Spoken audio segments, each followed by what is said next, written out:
So, I'm just going to say what we're all thinking. Incredibles 2 was robbed. It was? It was. I don't like to get political on this podcast, but Into the Spider-Verse winning was just, it wasn't for me.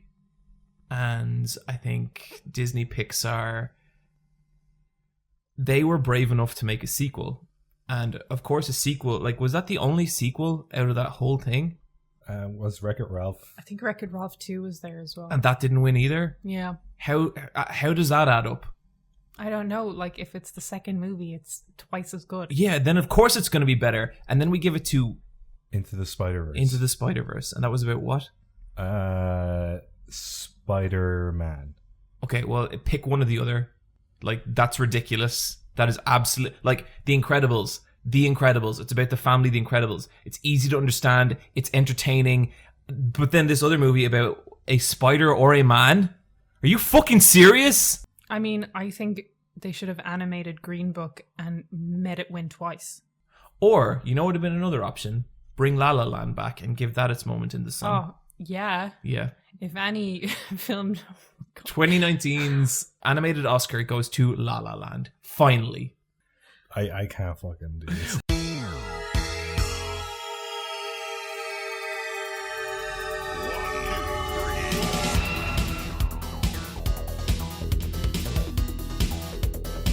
Welcome to Let's Fight a Boss, the world's strongest video game podcast. I am sitting here with two of the greatest film critics of the entire generation. To my left, the connoisseur of French new wave cinema. It's Brian. Bonjour, mon ami. There we go. I once punched Lights Camera Jackson in the face. Who the fuck is Is that a person? Oh, yeah. Wow. He is a child movie critic from the early part of this decade, but now he is an awkward teenage boy, and he's still trying to be like, it's me, Lights Camera Jackson. And it's not working anymore. Are you? Oh, I gotta look up some clips of this.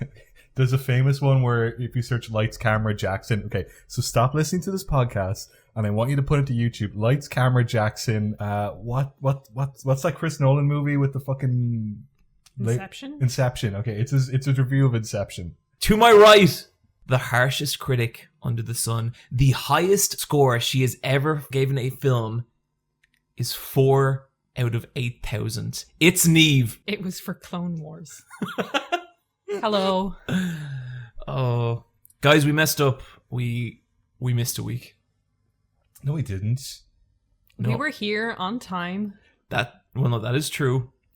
So last week we failed to get an episode out because we recorded a full 2.5 hour episode only to have our audio software shit the bed at the last minute. The file fucking crashed. And it was the worst.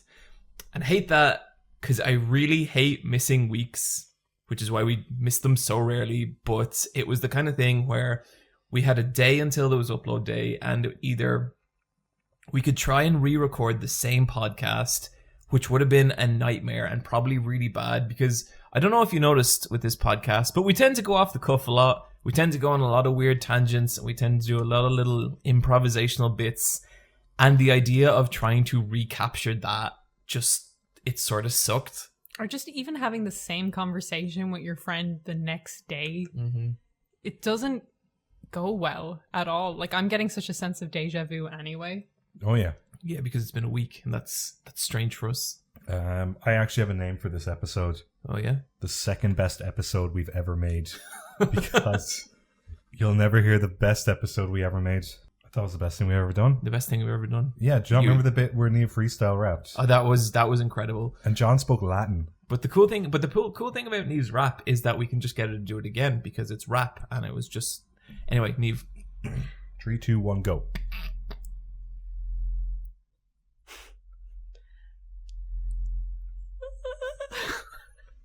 Okay, she's starting. This is how it started last time too. Let's go. Yeah. Hype it up. Dropping on you like a fucking train. Why wouldn't you say truck there? That rhymes better. No, it has to rap like Navy. There kind of has to be like kind of rhyming syllables. I'm not the rapper here, buddy. You know. It was a one-time thing. It lasted 17 minutes, and I'm never going to do it again. There you go. Okay. Second best episode. Yeah, no, I see what you mean now. I see what you mean. But yeah, that was a shame. And, sorry to anyone who was kind of waiting for that episode on that day. Because I know, the way there's things that make you just like unreasonably angry. One of the things that makes me so furious is when like the podcast I'm waiting for is like an hour late. I don't. You've said that before to me, and I don't understand it. Such an entitled little shit. Like, I would go to like maybe Podbean or something and see it hasn't updated, and I just go, oh, and then I'd go and listen to something else. Yeah, but I'm a very highly strung person, and my life works to a very particular rhythm. And if the fucking Giant Bombcast isn't out by 2 p.m. tomorrow, so I can go to Insomnia, listen to it, and draw a little bit, my entire fucking week is over. So you have your day planned around the podcast? No. The podcast is it's like a gear, and it's not any more important than any of the other gears, but once one is missing, none of them turn. And you can't plug in a different podcast gear. Are you insane? What would I listen to instead? Stuff you should know. Oh, I hate that podcast. What? Why? They tell you things you should know. Yeah, that podcast's alright. Yeah. No, I'm thinking of Radiolab. I hate Radiolab. Yeah, no, Radiolab sucks. No, Yeah. Stuff you should know is this like... I think I find what's stuff you should toothpaste? know kind of boring. I like learning, so... So boring stuff. I've already spoken about this film, but only to you both, not to everyone else. I thought you were going to say, like, you bozos there for a second. Nobody's a bozo. You wouldn't call someone that. I would call them a bozo behind their back. I would not call it to their face because, that's a nasty It's a thing. terrible thing to call someone. Just an awful, hateful word. Ralph Breaks the Internet is a disappointing, forgetful film, and I didn't really enjoy it. And I'm glad I watched it, but I way prefer the first movie. That's yeah. I already spoke about this. This is weird. Well, then you should have taken it off the fucking docket. Okay, actually, I've got some new things about this. This film takes place in the internet, and it's gonna age real fucking bad in like 5 years. I think the first Wreck-It Ralph, because they're like 80s arcade video game characters, but it was made, now in the contemporary age. Yeah. It works because they've already aged and it has a more timeless feel to it. We were just talking about Persona 5 before the podcast. I'm continuing to journey through Persona 5, and I have very mixed thoughts on it. But one of the things that drives me fucking crazy about it? What? The internet speak.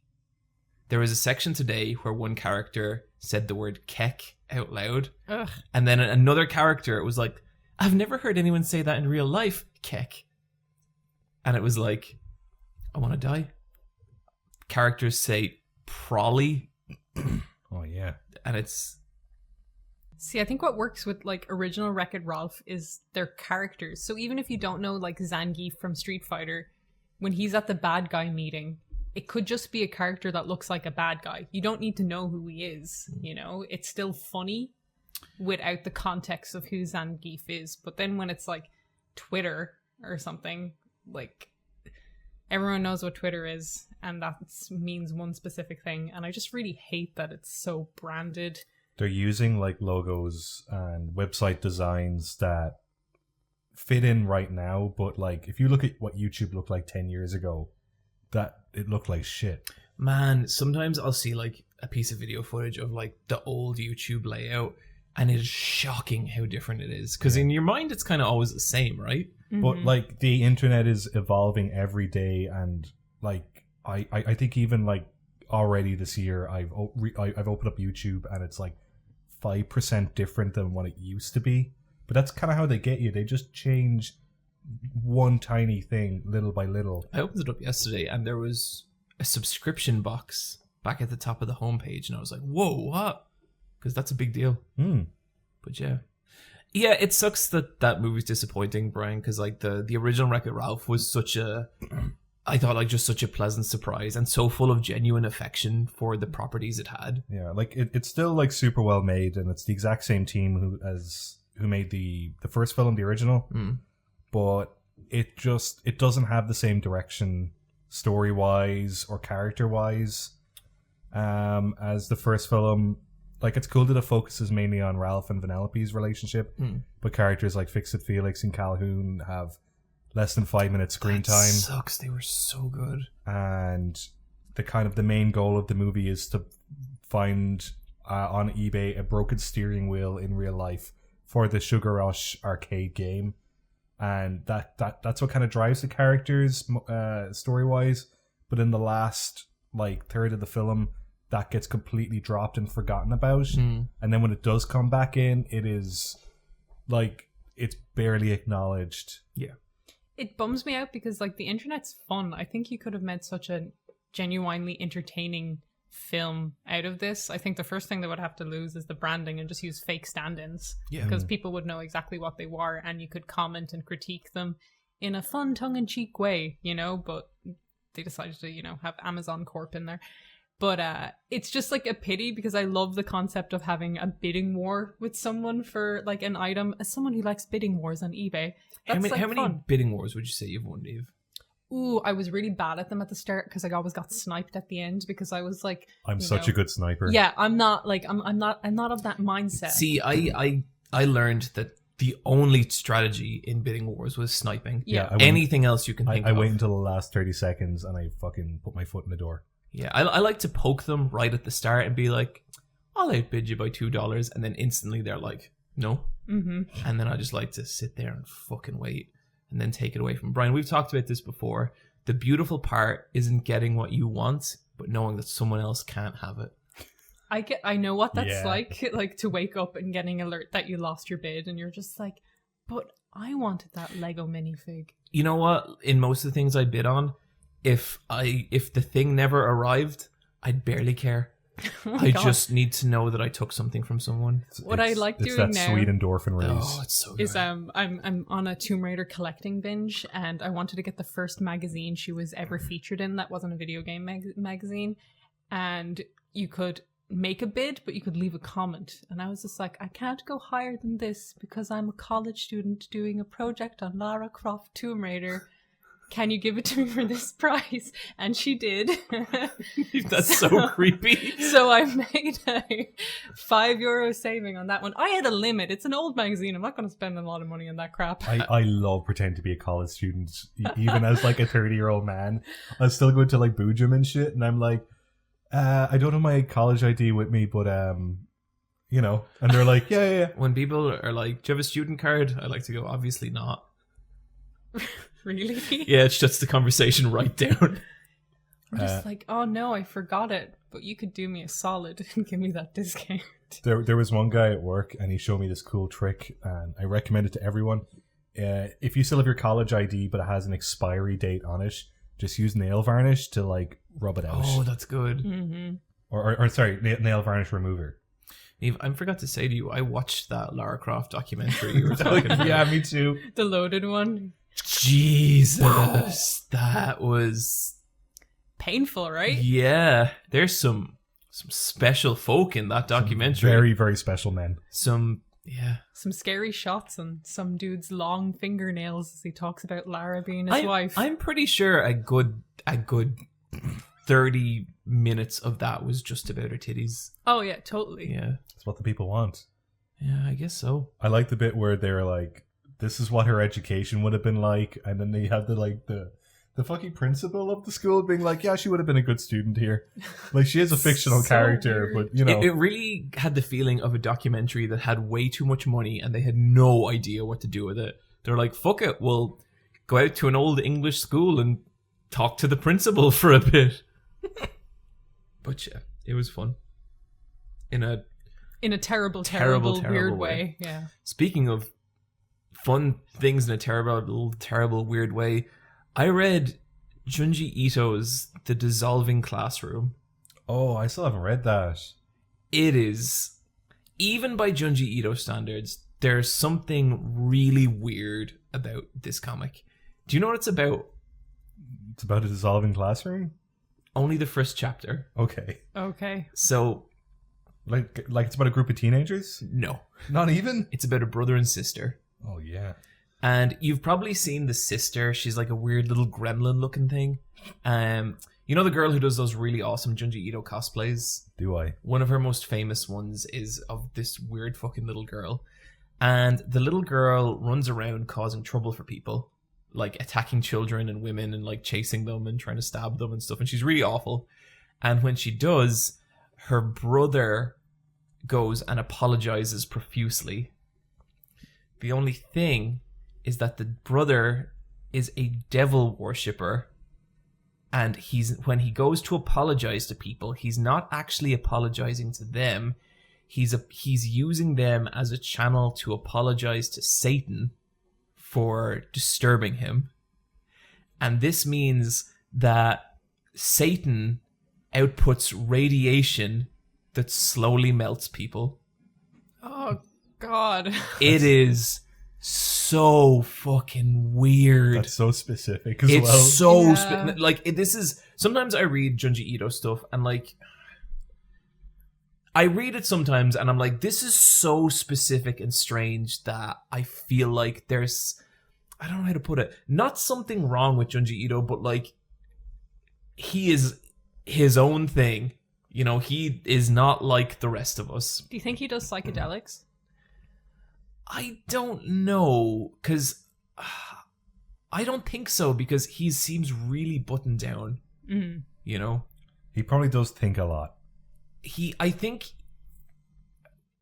Do you ever have weird thoughts in your head you just cannot get out? Yeah. I think he makes comics out of them. I think that's how he works. And this is one of his where it's so specific and strange. And it's kind of horrible as well, because the boy, the older brother, he doesn't quite understand what's happening. Like, he doesn't really get that his apologies are like melting people. But he gets intense amounts of pleasure from apologizing. It's so weird, but in that just Junji Ito way, I was really enamored by the whole thing. Like I read the book in like a day or two because I was just like, this is awful. I can't stop reading this. And the artwork's great. There's some really good drawings of Satan. Never seen Junji Ito draw Satan before, but he does a fucking bang up job. And is it like the guy with the horns and the pointy beard and the pitchfork? Yeah, but no, it is minus the pitchfork. Yes, Okay. But you know the way Junji Ito can like just draw a cat weird. Yeah. He draws Satan really weird, and it's great. Just hyper detailed in the wrong places. Exactly. Okay. And like his face is really detailed and messed up, and I had a blast with it. And like I've been kind of on a Junji Ito kick for the last while. Like I read all of Tomie as well, and Tomie is weird because it's like there's a lot of Tomie stories he did early on in his career, and they're not that interesting. Yeah, but I really don't like the original ones. No, I actually want to send you some of the later ones that are just really fucking weird because I think you'd get a kick out of them. Okay. There's a really good one where like this really creepy couple hire a babysitter, and then like the babysitter comes in and it's like, that's our baby. This is what I think they sound like. That's our baby over there in the red cloth. And so the girl steps into the room and they lock the door behind her, and she's like, be sure to mind little Tomie, eh?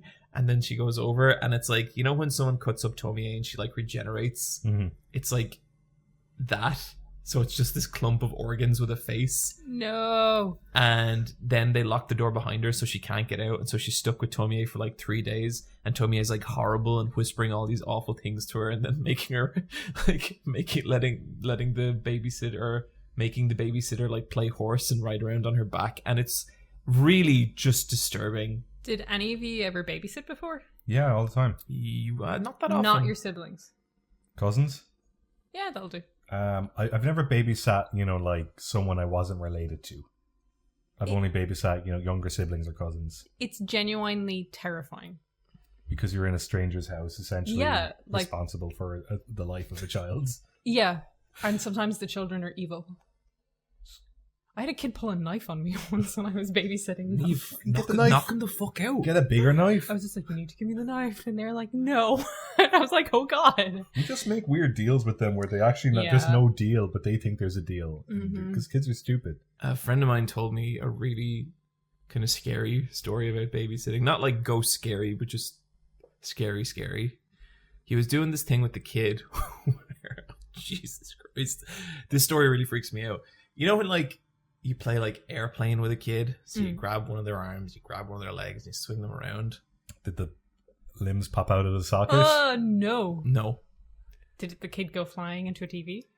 There was just a moment where he was spinning the kid, but he didn't realize where he was in the room. And there was like a fireplace with like, or I think a mantle with the, and he said the kid came like a centimeter away from the mantle. Oh my from like god, like the no. corner from bumping their temple. Yes. That happens to so many children. And here. he just said he immediately stopped. And he was like, "Okay, we're going to stop now." And he never did it again. Yeah. But that story freaks me the fuck out. Oh my god, that's so scary. They're so delicate and also so evil, but also so delicate. But then they bounce back from things as well. I don't know. It's weird. They're like tough, but then there's like one glass. Their bones bend. That's the thing. Yeah, but they're tiny as well, so you know, they'll squish. I don't think I ever babysit anyone I wasn't related to. Although I wouldn't pay me to babysit anything. No, I'll take care of animals real good, but kids, I don't know about that. I really enjoy babysitting my younger cousins. Yeah, like when I did my younger cousins as well, they were always super fun, but I always got on with them. So some babysitting is fun. I babysitted some kids, and I think their parents just were super strict with them. So when they had me as a babysitter, they were like, "We're going to break every single rule there ever was put on us." Oh, really? They were like, "We're going to eat the biscuits." Not the Eat them biscuits. all? Like, oh no. But then you're kind of like, have your biscuit cocaine, children. Do you guys have any babysitter stories where you were the baby being sat? So there was a babysitter. Did you terrorize the babysitter, or were you like cool with them? No, I made them watch me play like Mario 64. Oh, my babysitter used to bring over Grease on VHS, and we used to watch it every single time she used to babysit. Wow, that's so 90s. Yeah. That's really cool. We had this one babysitter, and we were like, so me and my sisters were like, okay, let's ask her. And we were like, can we watch South Park? The babysitter was like, no. But then we had another babysitter, and we tried it again, and she was like, only if I get to watch it with you. Oh. We were like, that's a good deal. See, I'm that babysitter. Yeah, it's fucking cool. Like, sure, go on. And we watched South Park, but we were too young to get it, so we were like, oh, okay. Guess we saw an episode of South Park. I'm glad no one has to do that anymore. Yeah. Out of this table. And maybe there's someone listening to us right now you know, who are babysitting. it's not too late. We could get a good babysitting gig. You could have a kid, John. Here, look, you want that? if you want the Let's Fight a Boss cast to babysit your children, shoot us an email. Wasn't our last episode about raising their children? Yeah. We're branching out. Remember how I told you that this podcast isn't bringing in enough revenue streams? We need to kind of... We've got to pivot and diversify. So we're going into the whole childcare thing. Yeah, capitalism. And so it's caring for a child, but also taking that child. Brian, don't fucking say it on the air. Why are we so weird? This is supposed to be a video game podcast, and we're just talking about... Hey, we'll get to video games in a good, let me see here, 30 minutes?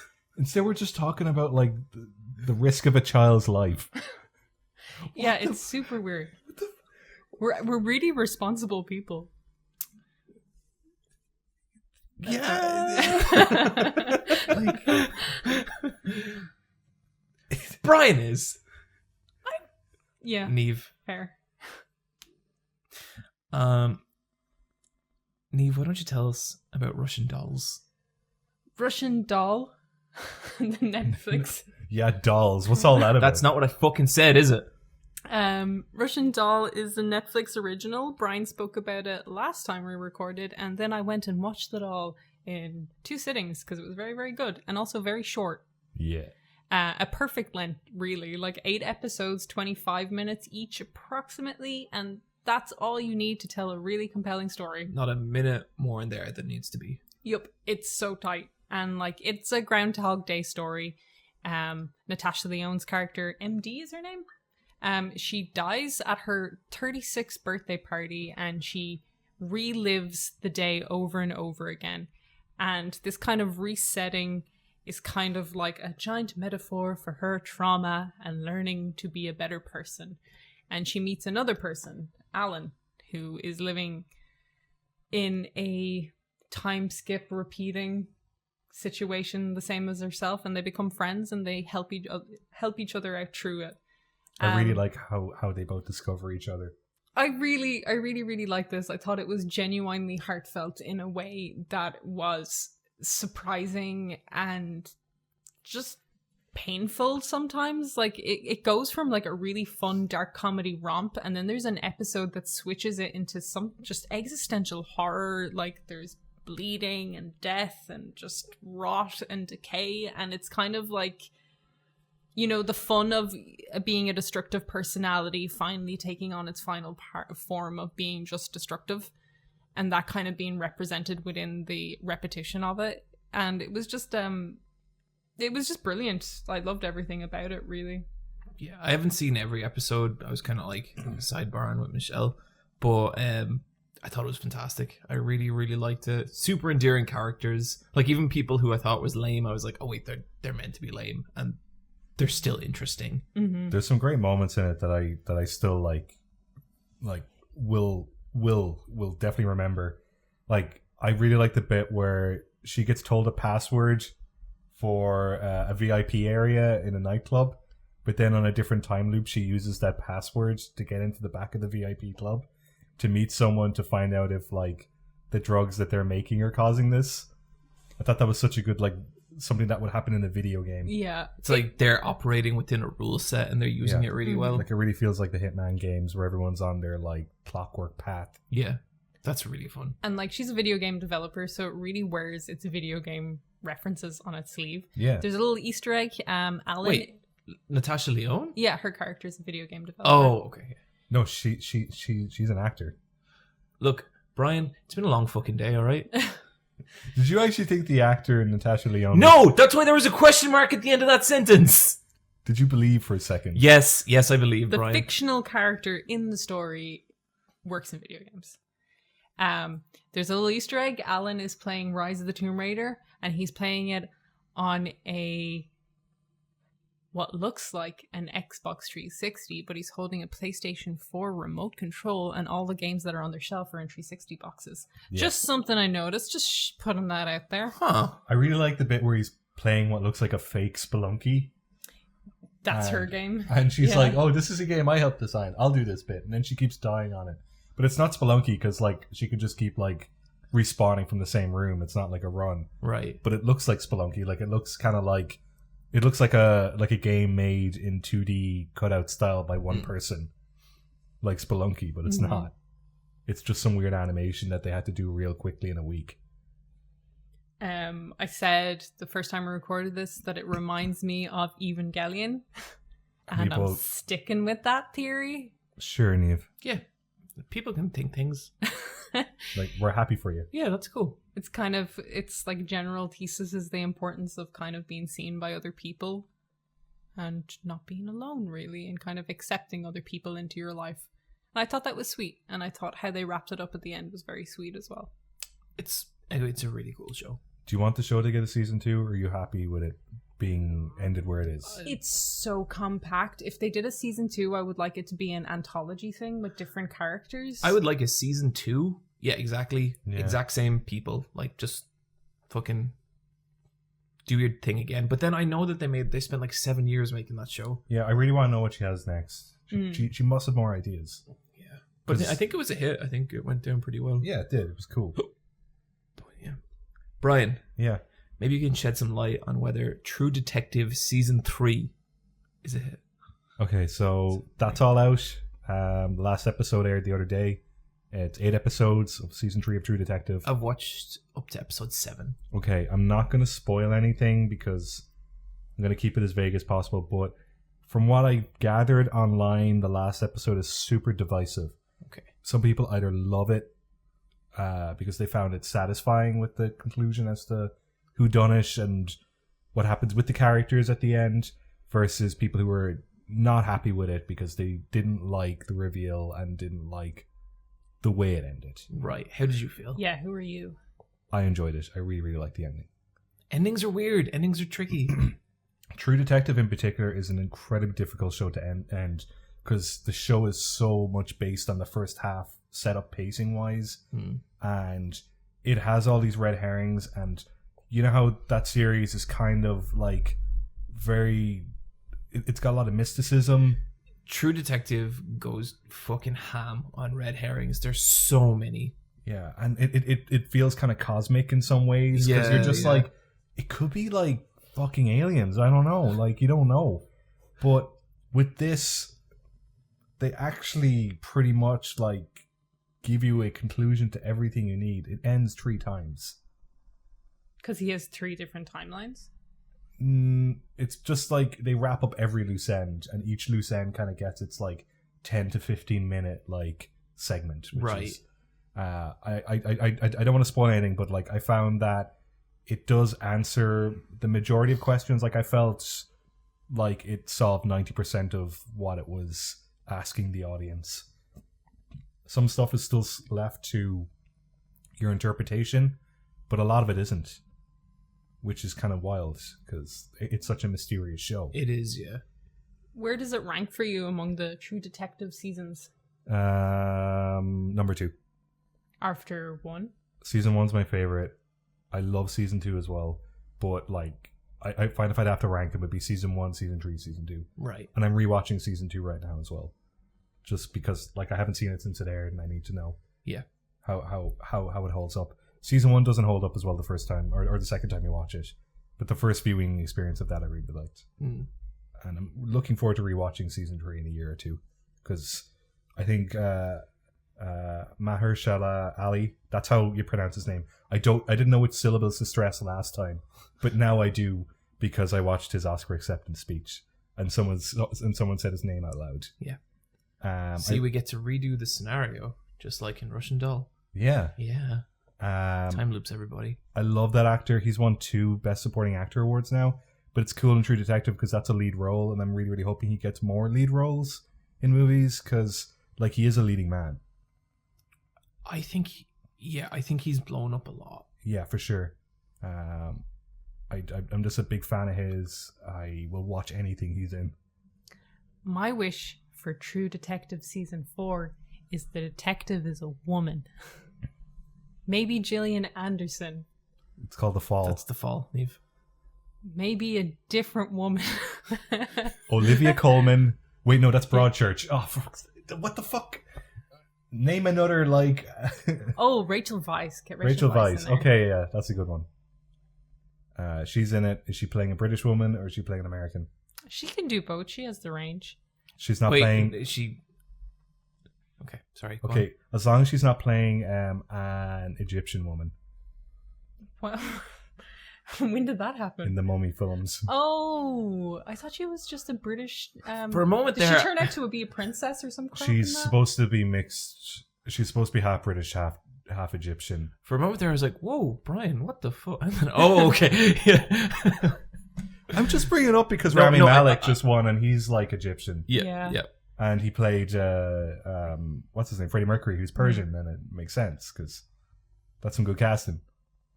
Yeah, that movie. That movie's not very good. The Freddie Mercury one? Yeah.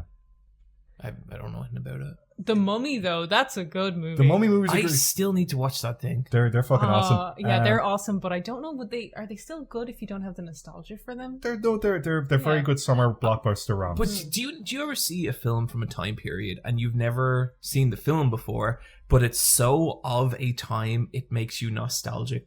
Like The Mummy is so of a time. that is that it's like Fast and the Furious level of the time. Because I only saw like Roadhouse like 2 years ago, and I'm super nostalgic for the era that movie was made. What were you watching in the 2000s? Because you weren't watching the Resident Evils, the Mummies, Fast and the Furiouses. Let me tell you about a little series called Gantz. Yeah, he was just watching anime. I was just downloading anime off LimeWire. That's all I was doing. Have you seen the recent photos of Brendan Fraser? No. He's still looking bad, but he's looking a bit better than he used to. Yeah. Oh, I didn't know he was looking bad originally. Oh, he had a bad time. Yeah. He was in that one really good episode of Scrubs. Yeah, but that was like 15 years ago. I love, those like those terrible ads you see in the bottom of every website, and like the only one I've ever been tempted to click on was like, what happened to Brendan Fraser? Because it's like, what did happen to Brendan Fraser? Oh no, poor Brendan Fraser. He always seemed like a fun-loving guy. What did happen to him? He got less sexy. Yeah, he thickened out, and he looked like he kind of looks like a lumpy milkshake now. Oh my god! I worry about thickening out. It's scary. Yeah, and we all get a little lumpier every day. Like if you look at Brendan Fraser now, you're kind of like, that's a low energy man. Oh no, man, poor Brendan Fraser. Guys, I watched Battle Angel or Alita. Battle Angel. So here we go. I talked about this last time on the podcast, and I think I might have come across a little strong. So I'm going to try and tone it back a little this week. So this is your re-record of it. This is my re-record of it. And this has been a passion project from James Cameron for many, many years. I'm guessing he was a fan of the manga. And he's wanted to make it like 20 years. Yeah, this was stuck in production hell. It was kind of lumped in alongside Ghost in the Shell for like a live action remake for many, many years. And, I think that's cool because I think people, it's nice when you hear about big film producers who do have this passion project and are not just kind of like trying to shit something out. And on top of that, he also got Robert Rodriguez to direct it. He sure did. Which is a really strange choice, but again, I think that's super interesting. And I don't have any affinity for the Alita manga. I've never read it. I've just seen pictures from it, and I think the drawings from it are... Have you guys ever seen the drawings? Yeah, they're lovely. They're really, really cool. Again, like totally of an era, like super like 80s looking manga shit, and it looks great. And so I didn't really have any expectations. I thought the trailers looked kind of bad, honestly. But I was kind of okay with suspecting that because I also thought they looked weird, and I like weird stuff. And so I went in, expectations in check. I fucking hated this movie. My God, I hated this fucking movie. And it's this, oh God damn it, it's happening. Do it. And so it's this kind of thing as well, where I watch the movie and like the most dominant emotion I feel is fucking boredom the entire way through. It is the most just... I'm trying to bring it down, guys. I can't do it. No, don't. It is just the most bland fucking thing I've ever seen. And so then this crazy thing happens, okay? Then, like, later that night, I'm like, man, what a terrible movie. I can't wait to watch people just tear this apart. And I'm like, you know what? I'll go check out some reviews. And, like, to my shock, the reviews are, like, they're kind of positive. And they all have this tone where it's like, it's not the greatest thing ever, but it's fine. And that is my fucking problem with this movie. It is the most milquetoast shit I have ever seen. Like, again, I don't know anything about, like, Alita Battle Angel, but that manga looked, like, gritty and hard and, like, cyberpunky.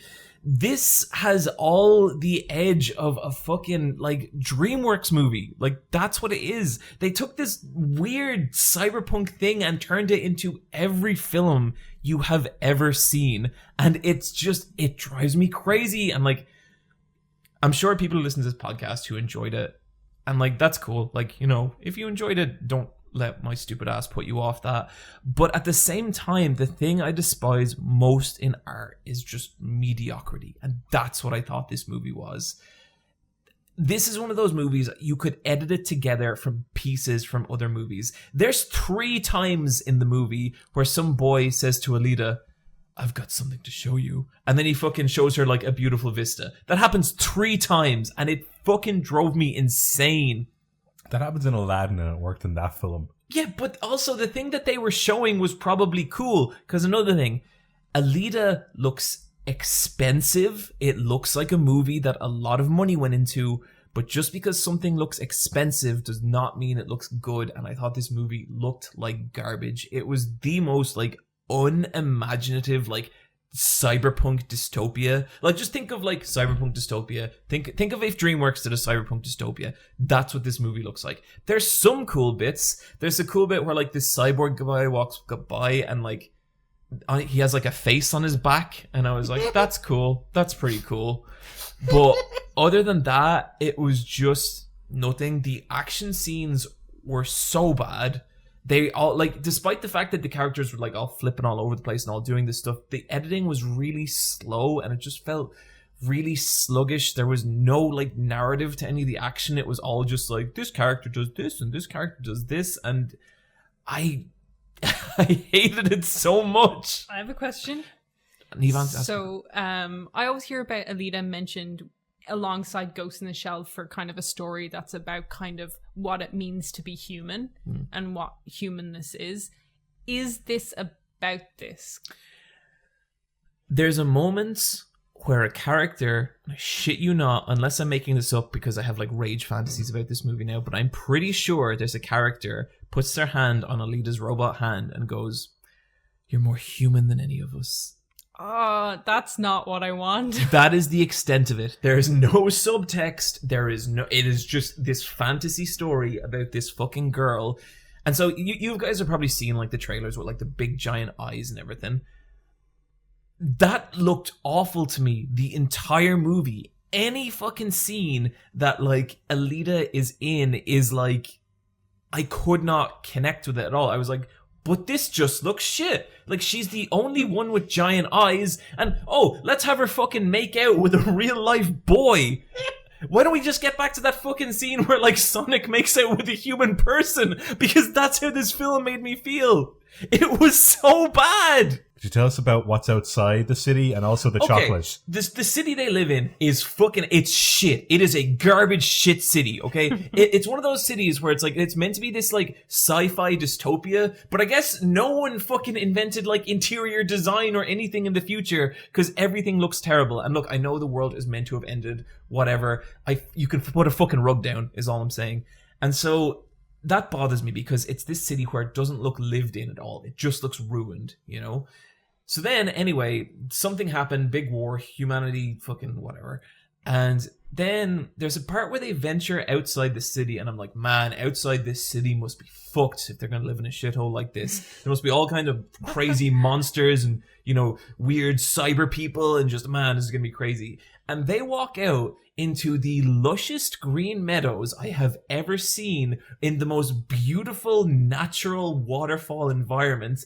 And like, maybe that happens in the manga, I don't know. But for the purpose of this film, I was like, that is some garbage ass world building. The bit Brian's asked me about with the chocolate. Yeah, here we go. I guess, and look, I'm obviously the crazy one here. There's obviously charms of this film that were completely lost on me because I see how many people like it. But like, there's all these bits where they're meant to like endear you to Alita. But to me, Alita, Brian, you know when we joke about New York children films? Yeah. Where it's like there's this special child and everyone's just losing their shit over this child for no fucking reason. It's that bit in Detroit Become Human when, what's the big dude's name? Lucas? Lucas. He leans down to the little girl who he's never had a single interaction with and goes, "You're the most amazing person I've ever met." It's that shit. That was with Alita. They have all these like... Such an inspiring child. Such an inspiring child. Alita is such an inspiring child. And like they have all these fucking bits with her where it's like, it's meant to endear you to her. And there's just this bit where she just picks up this comically gigantic bar of chocolate and just takes a fucking bite out of it. And it's like, chocolate. And it looks so weird. And this film is so fucking weird. And the part that kills me, and like, this isn't the film's fault because the film can't help how the things people are saying about it. But people are saying like, you know, you've never seen a good anime adaptation until now. This is not a good anime adaptation. What this is a manga taken, have every rough edge just fucking polished away and turned into this weird Hollywood non-offensive sphere that is about nothing. We can do fucking better than this movie. Dragon Ball Evolution 2. It sounds like Ghost in the Shell. I enjoyed Dragon Ball Evolution more than I enjoyed this. Like, it really does sound like Ghost in the Shell. Ghost in the Shell movie was so offensive to me because it took the core thesis about what it means to be human and just kind of not, like, it doesn't matter, and turned it into a story about you're the most human of all of us. It turned it into that narrative, and I don't know why American filmmakers don't think audiences want to be questioned about what it means to what personhood is or what humanity is. Because anytime a Japanese property gets brought over and developed by a big American studio, that's the first thing that seems to go. And instead about what it means to be part of humanity, it means it becomes this very individualistic special boy, special girl hero story. And I think that's so weird, and I think that's so disrespectful to the source material. And it really, it kind of sounds lame that people are like, this is the first good anime movie, when kind of what makes these kind of narratives special is kind of the first thing that seems to be ripped out from them. That's my review of Alita Battle Angel. Thank you, everyone, for coming. That's the second time you've done that as well. Yeah, I know. Like, was it angrier the first time or the second? I don't know. They were both pretty angry. For me, with Wreck-It Ralph 2, whatever the fuck it's called. Do you know what? In Ralph Breaks the Internet, he actually does break the internet. So the name of it is there. It should just be called Ralph Wrecks the Internet, though. But talking about something again, while still having that same, but having that same energy, that's there. There's also basically something is meant to happen for the entire film, and they're like, oh, this thing, we're gonna do this thing's gonna happen, and then right at the end, they're like, see you in the second movie. They got you. I really don't like that. Like, I really hate that a film being a setup for a second film. Just let a film exist. Let it be its own narrative. Yeah. Oh, fuck that movie. Let's talk about something that won't make us angry at all. Let's talk about video games in our strategy talk.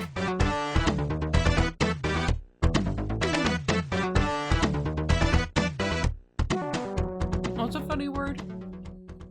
Bungalow. Bungalow? For a dog and a clown, but not for a house. What? Bungalow the clown is a really funny name for a clown. And Bungalow the dog is a very cute name for a dog. It's not that funny for a house. A friend of my uncle's. What I think the problem is when you're using it as a noun for the house. But if you could, imagine if there was a house and it was called Bungalow the Bungalow. It's pretty good. Yeah. Bungalow is just a fun word. From Bumblebee.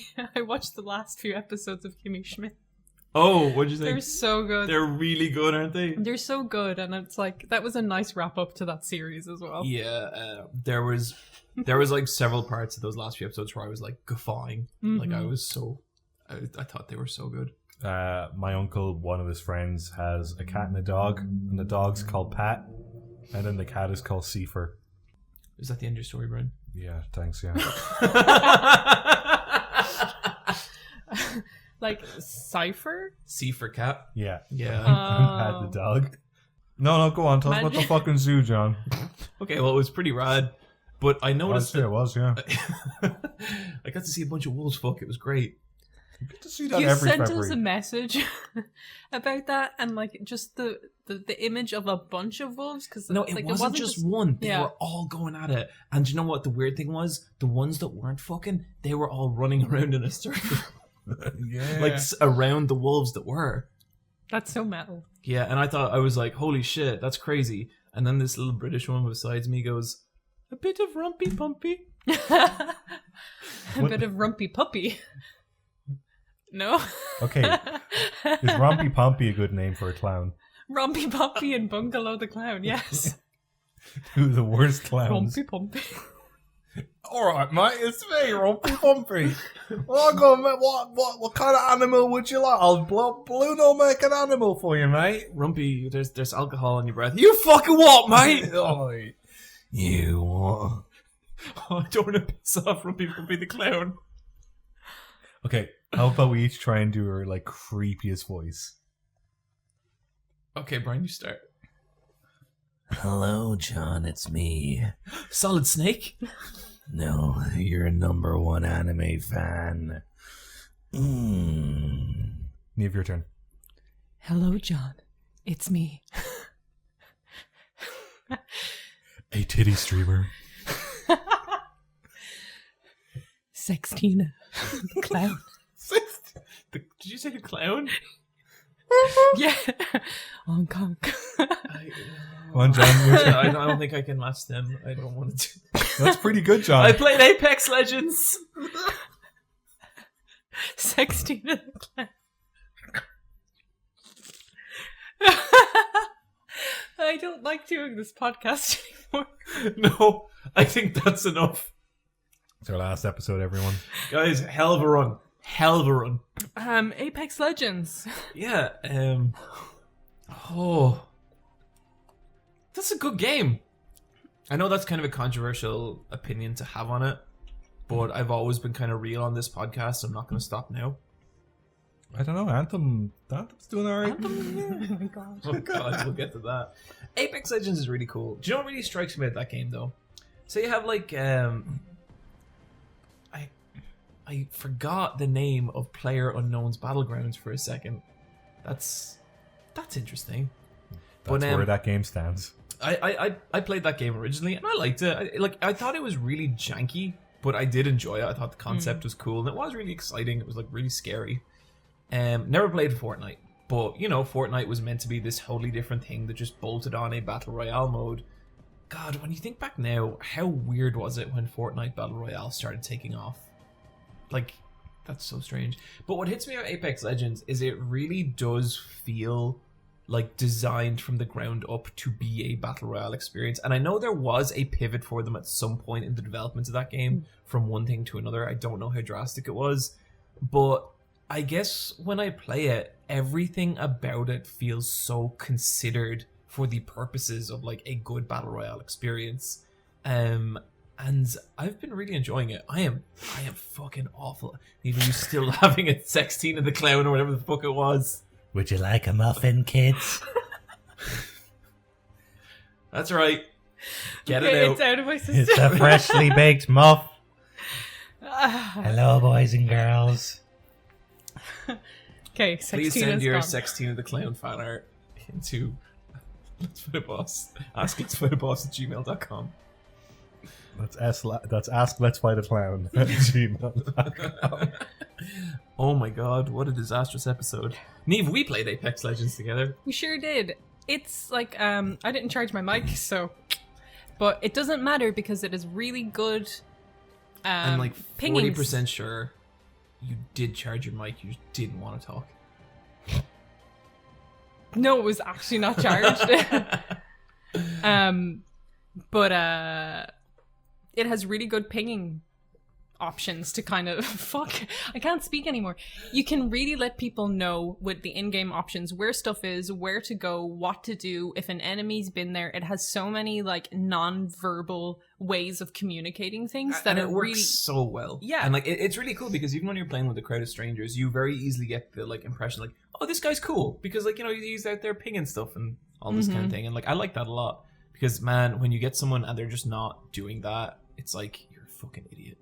And I like it because, like, just starting off kind of like as a newbie player, there's always someone who's a little bit more experienced in the team and they kind of take charge and will ping and they're like, let's go to this location, let's go to this location. And it helps everyone kind of team up. When someone starts doing that, I'm like, oh, thank God. Oh, yeah, same. I kept relinquishing my jump master and I kept going to John every time and it was really funny because I know you didn't want it. John, just lead the way. John should definitely lead a team into a unknown map.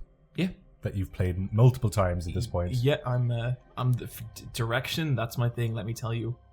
Who's your favorite character to play as, John? Oh, Lifeline. Yeah. I really, really like Lifeline. I think she's super cute. Really like her accent. It's really like super, just charming and charismatic. And she lets me heal people, which makes me feel, gives me the illusion that I'm contributing a little bit, despite how terrible a shot I am. Can you play as the same character? Like, so can you have multiple lifelines in a game? No. So it'll always vary up who gets to pick their character first. Okay. So it's good for you to know at least 3 characters, but every character is pretty much, apart from their ult, and even with their ult, they're kind of similar. Like a lot of... They all have the same movement speed. Okay. Yeah. So like you're not going to be too confused if you have to pick your not favorite. Like I like to pick Bangalore. But, like, if I don't get her, I will pick someone else and it will be fine, you know? Yeah. Like, I go between Lifeline, Mirage, and then Pathfinder if I have to. Mm-hmm. But generally, like, everyone starts off empty-handed, so you all pick up, like... it's more about knowing the weapons than knowing how to use your character specifically. That's more just kind of an add-on. Yeah. And it's really good. I'm really interested to see how far they push it with the characters, because I think they do have some really super likable characters in there. I was going through the skins and stuff, and I think the character designs are really strong. I think the character skins are not. I haven't seen a single skin where I kind of want it. It's like, yeah, the designs are so strong, it doesn't really matter what they wear at that stage. You're kind of like, okay, you know. Yeah, but I think they could have more fun with that than they're having. Yeah, totally. Like, go Fortnite-esque and put weird helmets on people and stuff. Even just like, you know how crazy some of the Overwatch skins are? Mm-hmm. Like, I'd like to see that level of difference. I'm sure they'll get there eventually, because right now, I don't see what the reason, apart from the other characters that launched with, like, 2 locked characters, apart from the characters, I don't know what you'd be spending money on right now. Yeah. Make Lifeline an emo. I want that emo skin. It'd be pretty good. Brian, Yes. why don't you tell us a little bit about whatever you've been playing? Playing another Battle Royale game. It's called Tetris 99. Are you still playing that? Yeah, Okay, because after the last episode, you were like, I have to delete this off my Switch. I still have not deleted it off my Switch. That game is an addiction. I'm going to delete it off my Switch. I might re-download it again, but I'm going to delete it off my Switch because that would make me feel better. I think this and Apex Legends, like, because they're both battle royales, but I do like how both of these games were announced where it was a surprise. Mm-hmm. I love that. That's how you announce a game, especially like a multiplayer game where, like, I think if you like announce it and then drum up like a fake esports kind of thing, people will just reject it. Well, that was what happened with the Evolve, do you remember? Yeah. It's like they announced it and they had fake commentators like commentating matches, and oh god, they tried so hard and it did not land at all. And then we had to wait like 9 months for it to even like launch. Yeah. I think that's enough of a window for people just to kind of like figure out what it already is before it's already out. Mm-hmm. But I think if you like, especially with a multiplayer game that's free to play like this, people need to figure it out themselves, but they'll do it by playing the game. Yeah. Yeah, that hype is so necessary to have with a multiplayer game. It's like, it's launched and it's on now, because then you get the numbers and everyone's playing and everyone's talking about it, and the people who like it will stay with it, but you've got the people who will stay with it forever in the door on day one. Yeah. People will check out a free game if everyone else is playing it because they'll get matches. There's going to be no waiting around in the lobby. Mm. So Tetris 99 is the same thing. Like you get matches with the other 98 players right away. Yeah, it's the same with Apex. It's like the downtime between matches is really minimal. Yeah. So some observations from this game. At the moment, it's just a battle royale Tetris versus game, but it's multiplied by 98 people, so you're playing against everyone else.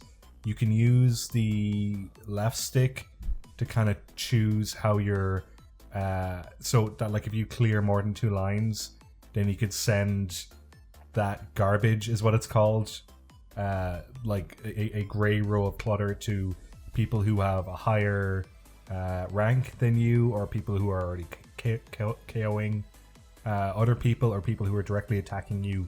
You can attack them back, which is a really, really cool technique.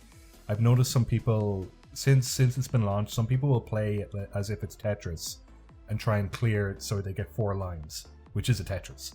But I've noticed other people play it where they play badly for the first half of the game so that they're not getting attention thrown at them. Oh, interesting. And then their technique then is in the latter half is to play completely different. They unleash the beast. Yeah.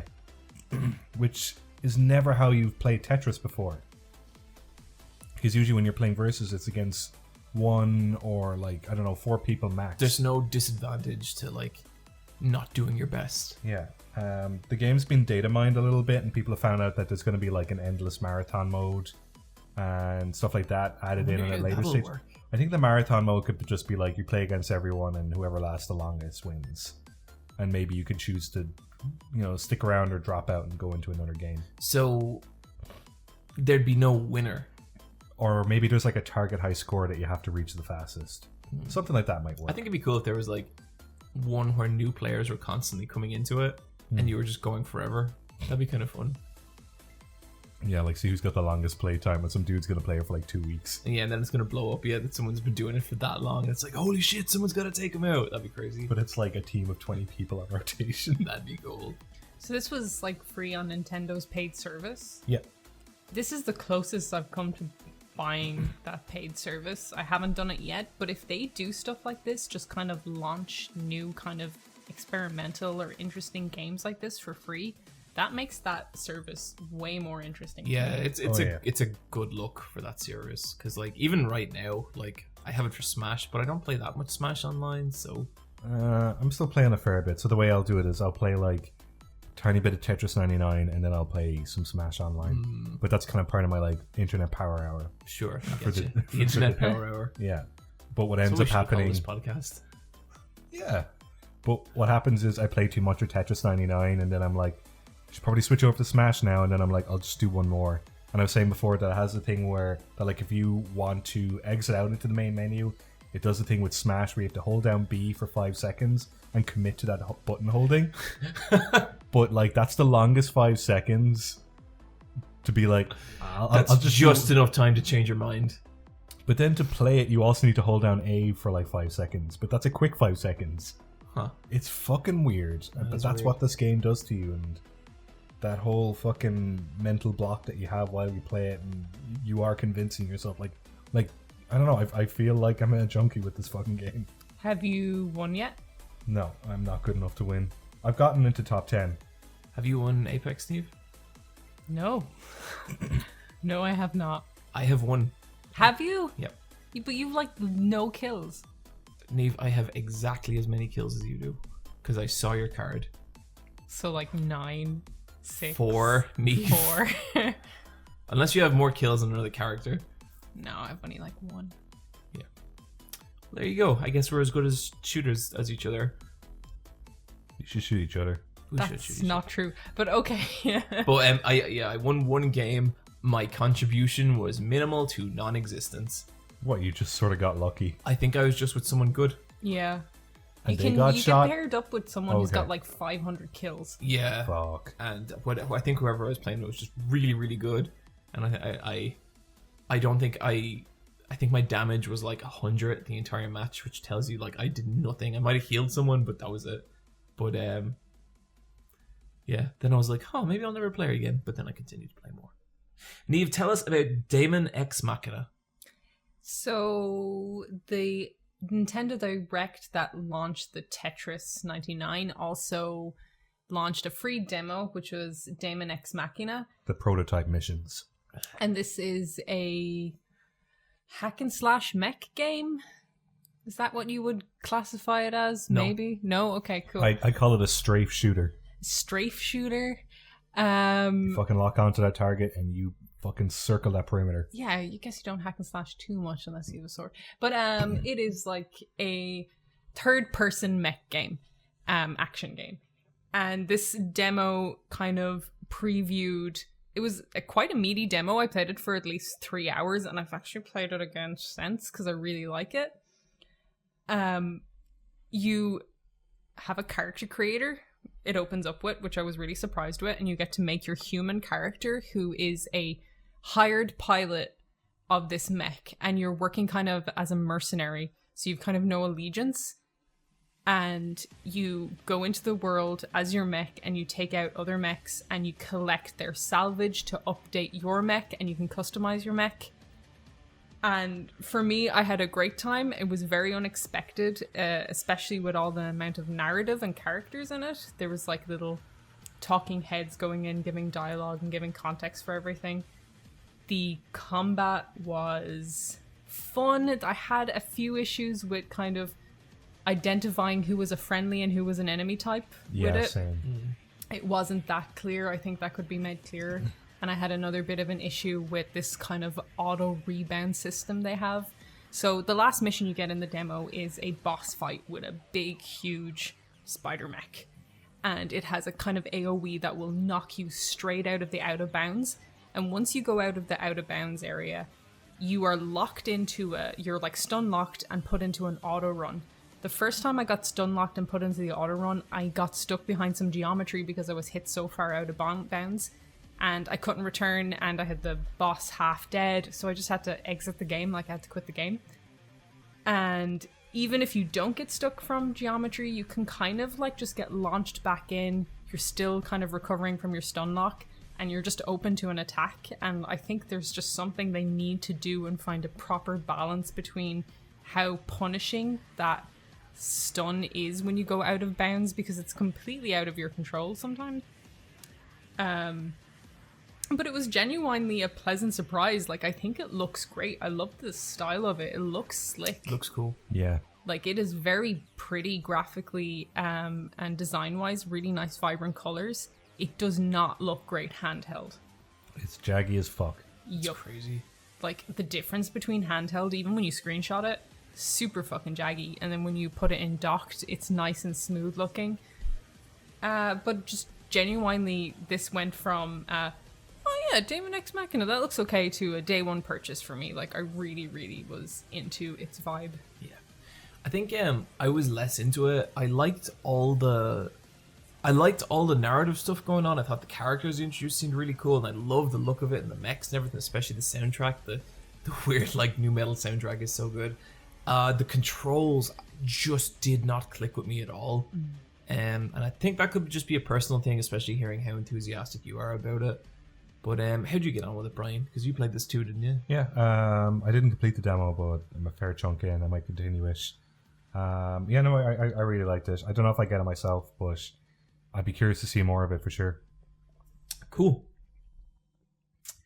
Guys, I played Devotion. Here we go. Let's Here we get go. spooky. Here we fucking go. Okay, so Devotion is the new game from Red Candle Studios, and there's been some news about this, but I will leave the news to the news section because I kind of just want to give this game its due. But what this is kind of the previous Red Candle game was Detention, which was like this 2D...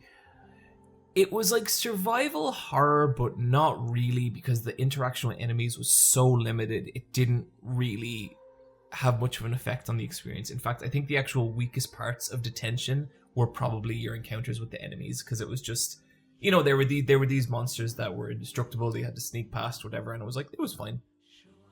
But regardless, I really loved Detention. I thought it was a really fantastic game. And Devotion for me is one of the biggest, like, step ups for a studios I think I've ever seen. Like, the fact that these two games are from the same studio, one after the other, is incredible, because Devotion is this, like, beautiful looking first person, I guess, like, I really hate to describe it as a walking simulator, because it's like, it's not, it didn't feel like that to me, because I feel like with a lot of walking simulators, there's a kind of sparseness to them, you know, and I didn't feel that with Devotion at all. What it is you start off and you are the father of a family. You are an ex-screenwriter, your wife is a former actress, and your child is like this kind of prodigy singer. And so you start to experience like their family's life. And I don't want to get too into like the specifics of it, because a lot of the joy of it I think is figuring out what's happening yourself. But you start to experience the family from different perspectives, from different timelines, and over the course of the game you start to realize that something is going really wrong with this family. Basically, the father's career is failing. He used to be very good at writing a particular kind of film, but the want for that sort of film has kind of dried up, and it's so the pressure gets moved on to his daughter, and then his wife starts reacting, and then his father starts getting involved in this kind of faith healer who's also a kind of cult personality. And the horror of a lot of it, like there is kind of supernatural looking stuff in it, but then it's kind of, you don't know how much of it's supernatural and how much of it's psychological, you know, that kind of way. But a lot of the horror comes from like this just kind of very harrowing depiction of like a family kind of falling apart. And some of it was just so effective and so creative that it really like took me back. Like, there was points in this game where I was really, really freaked out, really nervous, But there was points where like I was genuinely upset at just the story because it told its message so effectively, and like the effect it has on every character. Like you really start to see how the pressure gets to the little girl, and she's like 8. And like I'll give you an example. There's this part where you're watching an old TV and it's showing this old reality show.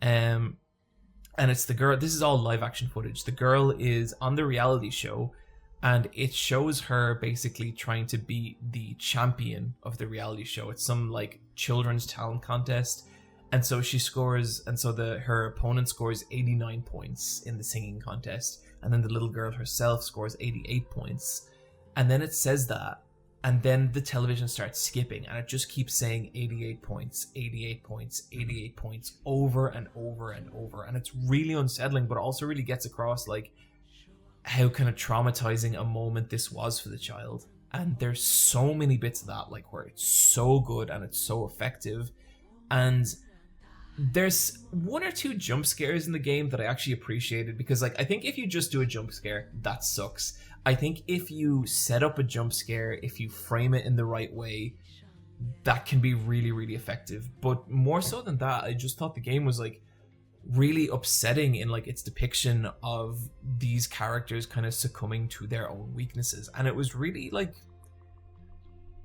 it was kind of beautiful, honestly. Like towards the end of the game, like I was actually like you can I streamed all this, and there was a point towards the end of the game where like I was a little worried I was going to shed tears on stream, because it was like, it was really getting to me in a really big way. And a lot of their previous game, Detention, was about kind of militaristic rule, people being forced to kind of, I guess, like adopt cultures and ways that were not natural to them. And this to me was that story on a much more intimate scale.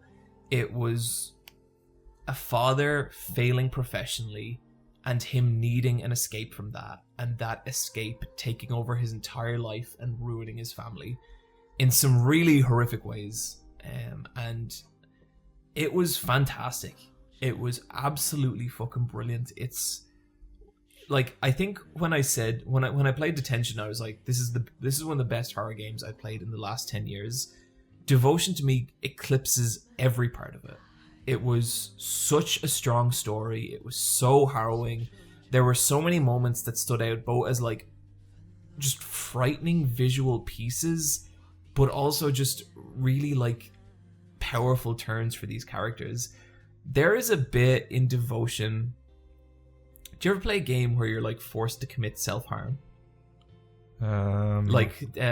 Heavy Rain, where you have to cut off a finger. Oh, yeah.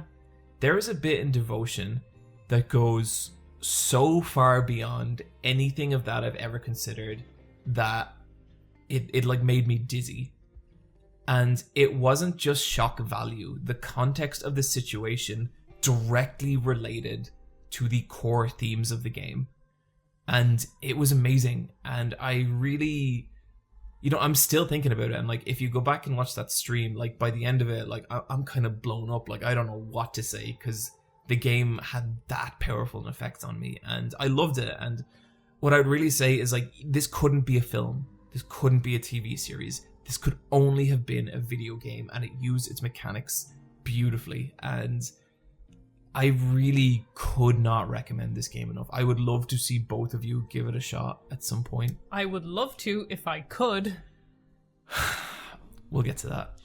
How long is this game? 2.5 hours. That's a good length. Took me 3 hours. I'm kind of a dum-dum. Talked about that before. Yeah, that's okay. There was a kind of part where I got really stuck.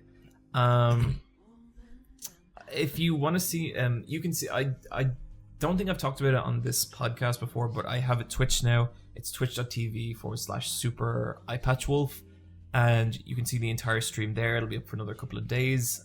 I'll probably do something with the stream after it. And I stream Fridays, 4 p.m. GMT, 4 p.m. EST, 9 p.m. GMT, and I do that most weeks. So come hang out. Neve, you also have a. Have we ever talked about your? No, mine is Fall Dogs on Twitch. I haven't been streaming lately, but I will get back into it. We'll link both of them in the description. Really super highly recommend this game if it isn't obvious. I think it's a beautiful game. I think everyone should play it. We're going to talk a little more about that in the news section, but that was me on Devotion. Incredible game. So happy I got to experience it. Brian, tell us about Yoshi's Crafted World. This is the demo that came out for it. This game is out at the end of March. I've played all the Yoshi games. The Yoshi games are kind of divided into the good half and the shit half. Yeah, they're a real hit and miss. I love the Super Nintendo game, Yoshi's Island. Yoshi's Story on the Super Nintendo the second one, Yoshi's Story on Nintendo 64 is a big bag of poo. It's not a good game. I like it, but I'm in the minority. Yoshi's Story? Yeah. You actually like it? I have a lot of nostalgia for He that loves game. poo. I'm big into poo. God, no. That's going to be a thing now. Send your poo to No, John. no, just stick with the fucking sexy clown or whatever. Oh, no.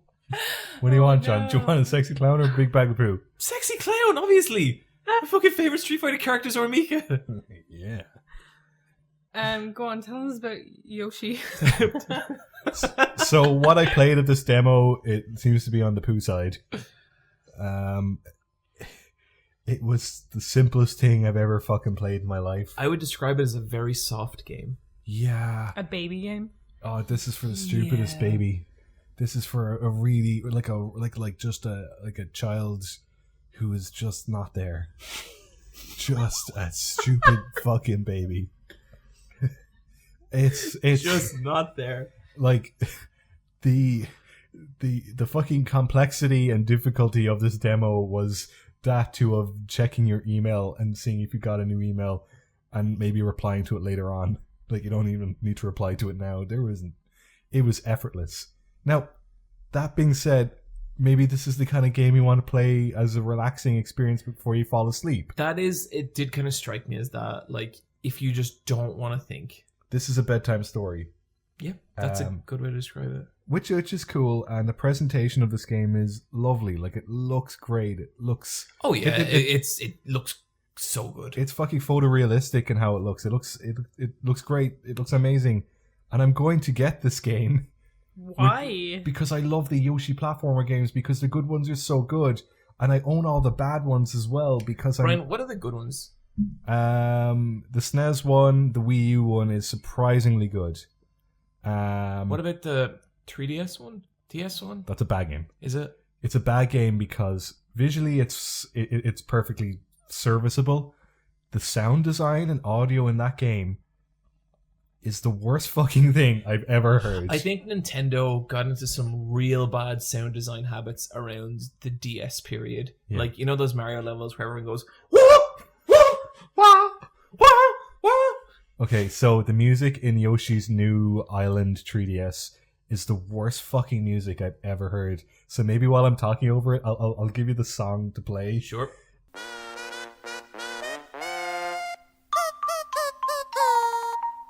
You're hearing this and you're going, why, Brian? I'm like, because I had to listen to it and you have to listen to it. This is a bad song and fuck everyone, especially Yoshi. Wow, okay. Then there's a bunch of other games that are basically just fucking tech demos starring Yoshi. There's Yoshi's Touch and Go, and there's Yoshi's Universal Gravitation, aka Yoshi's Topsy Turvy. Those are garbage games. Then there's Yoshi's Island DS, which is fine. It's not as good as Yoshi's Island. But then the good Yoshi games are amazing. They're fucking brilliant, and I love Yoshi's Woolly Worlds. And I especially love the SNES one. That's one of my favorite games ever made. SNES one's special. Some of the coolest boss fights ever, I think, in that game. Yeah. Now, this is only the first level, I assume, in the demo, so maybe this game gets fucked up. So, like, there is a world where you could end up really liking this game, because it's not like anything you were seeing was, I guess, aside from just how banal it was. Yeah. So if they do get weird with it, if they do introduce some cool mechanics, you could turn around on this. It could, yeah, I could, which is why I want to get it, but I also get the feeling I'll just beat this in a weekend and trade it in. Sure. Neve, Yes. how about you tell us about Wargroove? Wargroove is a turn-based tactics game for the Switch, and I am having a great time with it. Brian recommended it to us last podcast. Yeah, I did. You play as a faction who has to fight 3 other factions? Pretty much, but then they kind of join your quest. Yeah. But you're from Cherrystone. You're from Cherrystone, and you go into the world, and it's turn-based with a surprising amount of narrative. Yeah, I'm noticing that. Yeah. I played a decent bit more since the last time we talked about cool. it. And I think the game has kind of clicked with me more. You have different types of units, and you try and defeat a map with 3 different win conditions. You can either take out the leader, you can take out the base, or what's the third one? Maybe there's only 2 win conditions. It's only 2. Sometimes there are specific... Yeah, there's specific map-based ones, like get to the other side. Yeah. Or like protecting villagers from a skirmish, and there's 20 waves of enemies, and you have to fend off each one. The animation on these sprites is lovely, like it's super so nice. good. Like your archers should never be in a melee situation, but when they get to use their arrow as a melee attack, there's a little like sneer on their little twist that they do. Yeah, it's so cool. And it's really nice, and I just love their kind of little bouncing side to side animation. There's so much personality in all like the sprite art. But you know, I nearly feel like the amount of like expressiveness there is in the pixel animations, like it nearly makes the voice acting and some of the character portraits feel out of place to me, because I feel like it isn't really up to the same standard. I think the voice acting's pretty good in it. Yeah. I was really surprised at the level of detail that goes into the whole thing, because there's narrative, there's vampires and dogs, there's like... I like that vampire girl a lot. Yeah, she's cool. Like, I'm Yeah. shipping her with the main girl. Like, hard. But she killed her dad. Yeah, well, like, sometimes dad gotta Fuck die. him. Yeah. Okay, so the fucking lesbian romance stems from a horrible backstory, but it's fine. I'm okay with it. You know, I guess, yeah, you would be. So it's fine. So her and her vampire wife are at war, but they'll get over it eventually. They'll find a way. But I thought like the little bits of voice acting in it was like really solid for what's like a $17.99 game or €16.99 Euro game. Yeah, we should mention it's so well priced. Yeah. And the narrative is pretty decent as well, and the characters and the kind of breadth of what's going on. They have this system in it called the Fog of War, which I think is bullshit, but I respect it. But I think it's bullshit, which means half of the, like, some of the map is obscured, but you have your dog units and you can put them on top of a mountain, and that will like clear the Fog of War, and you can see where the other units are hidden. You know what? That's actually badly explained in the game. It's so badly explained. You can use other units to use the Fog of War, but the way they explain it to you in that level, it seems as if it's only the dogs can do it. But I've watched a couple of YouTube videos where they're like, no, you can use other units. That's just like, they need to patch that out, because that is not explaining the game correctly. Yeah, it's just like, I think when you first encounter it, your dogs have the most moves. Yeah, they and do. can get to the mountain the quickest in that moment. But yeah, that I totally thought it was dogs. anyone can kind of expand it out.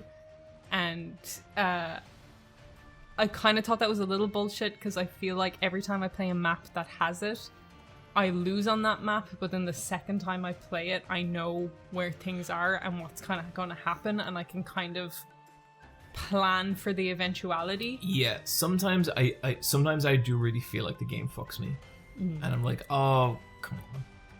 With me in the campaign, I'm never winning a map on my first pass. Yeah, It takes me a couple goes for me to go, okay, I see what I did wrong there, where I kind of really cornered myself into an area where I just got jumped on. So what's kind of happening to me, but I'm kind of into it, is that like I'll get blown out on the first map, on my first attempt.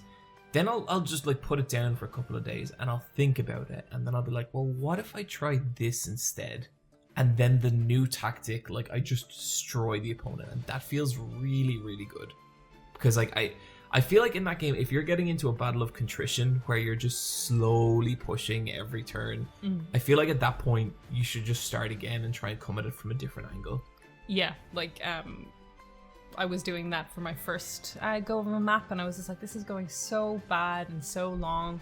Then the next time I was just like, okay, if I start flanking from the start, even though I have to go, and terrain will slow down your spaces. So if you go through trees, you've less moves. If you go through a mountain, you've less moves. If you go through water, you've less moves.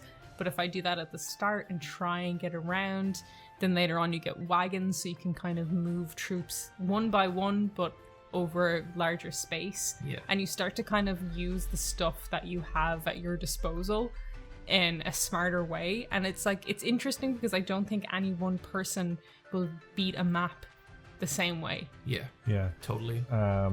like a recent map I was doing, I usually send out the cheapest unit, which is the knight with the sword and shield. But on the more recent map, I decided I'll send out spearmen, which are the second grade up, which Yeah. are 50% more expensive. So they cost 150 gold instead of 100 gold. But they do way more damage, but they go one less block in movement. Yeah. But it worked in my favor all of a sudden because I was playing completely different, but I was just annihilating. And I like, love the ground units. spearmen as well, because like if you place them beside each other, they do crits. Yeah, they do. They have the easiest crits, so when you like kind of eating that extra 50 gold just to like get 2 of them out, you can really do a lot of damage with them. Yeah, it's worth it. I like the horseback knights as well, because they crit when they move the furthest and then attack. And so like if you get the jump on an enemy unit, you can just decimate them. It's good. It looks gorgeous. Like they put so much work into the sprites and the different variations of enemies. Oh Yeah, my 'cause there's god. 4 of each. So there's like maybe 15-20 units in the game, Brian. Yeah. So if But- you multiply that by 4. Each unit has like its own variation, and we're not talking about like a palette swap. We're like, so like the plant people have like, you know, these plant knights with like their little plant swords and shields and stuff. The undead people have skeletons. The regular people have just, you know, normal human soldiers. But, and but they've got completely different armor depending on whether they're from the east or yeah, the west. completely different armor, completely different animations, just all independently done. It's awesome. It's so cool.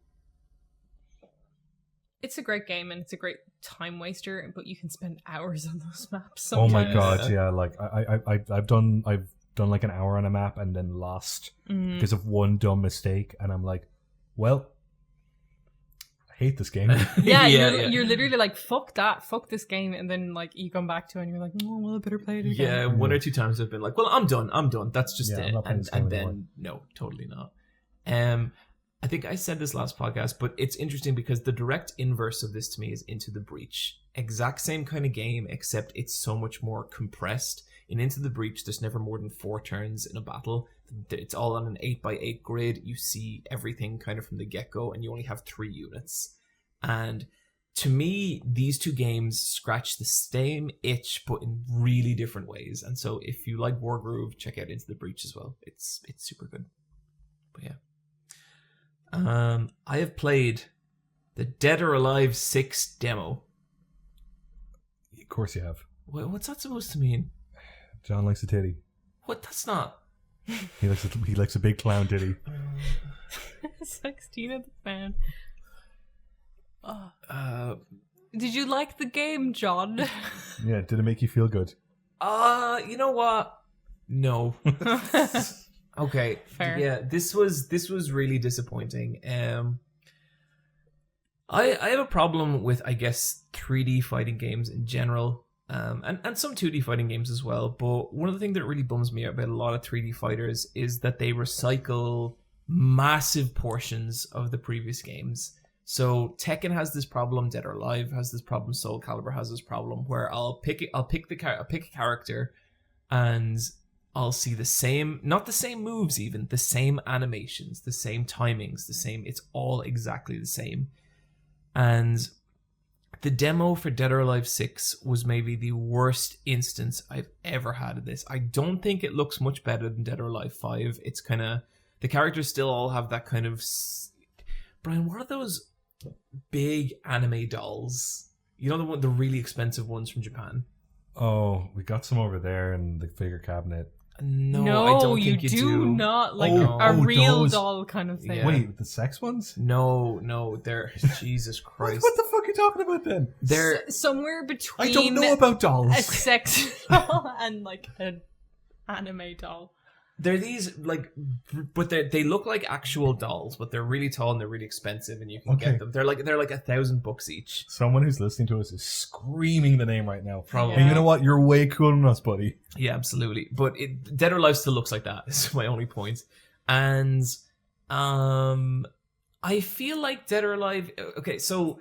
And then a lot of the characters, they have the same moves, same timing, and I feel like I'm playing the exact same game, you know? But I also feel Dead or Alive is in a really weird spot at the moment, because right now it's like, Dead or Alive used to be just like the titty fighting game. That's what it was. It's like, you want to play it, it's a bunch of like sexy women, you go play Dead or Alive. You're 12 years old, you just got a PlayStation 2, you're not very experienced, it's just fucking...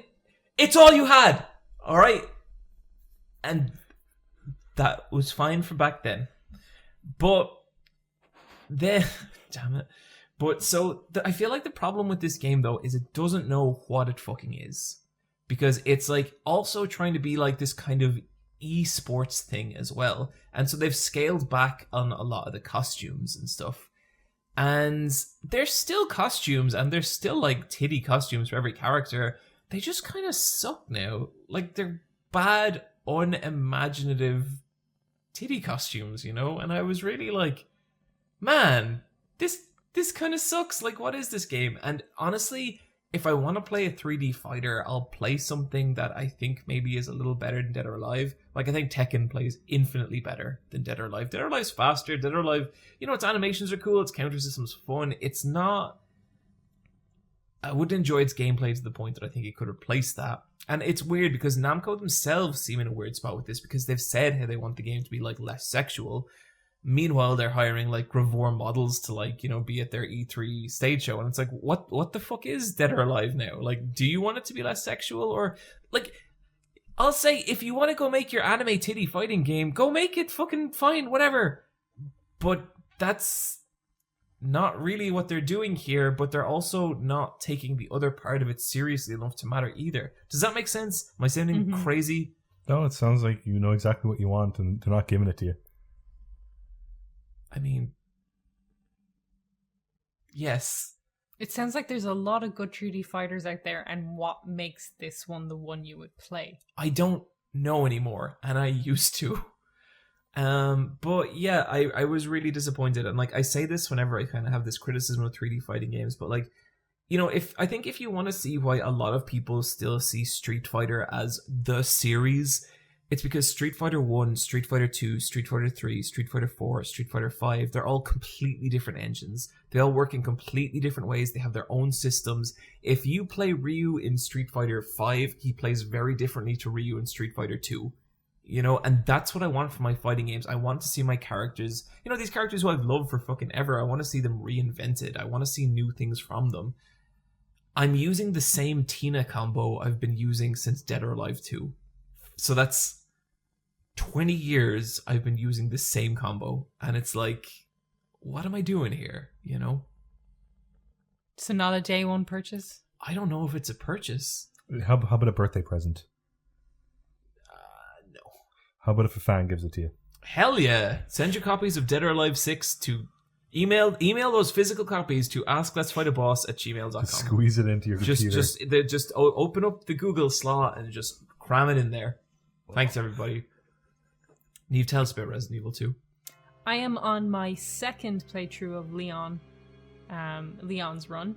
I'm having a great time with this game, although I think I like Claire's run more than I like Leon's. Oh, yeah? Yeah. I know, le shock.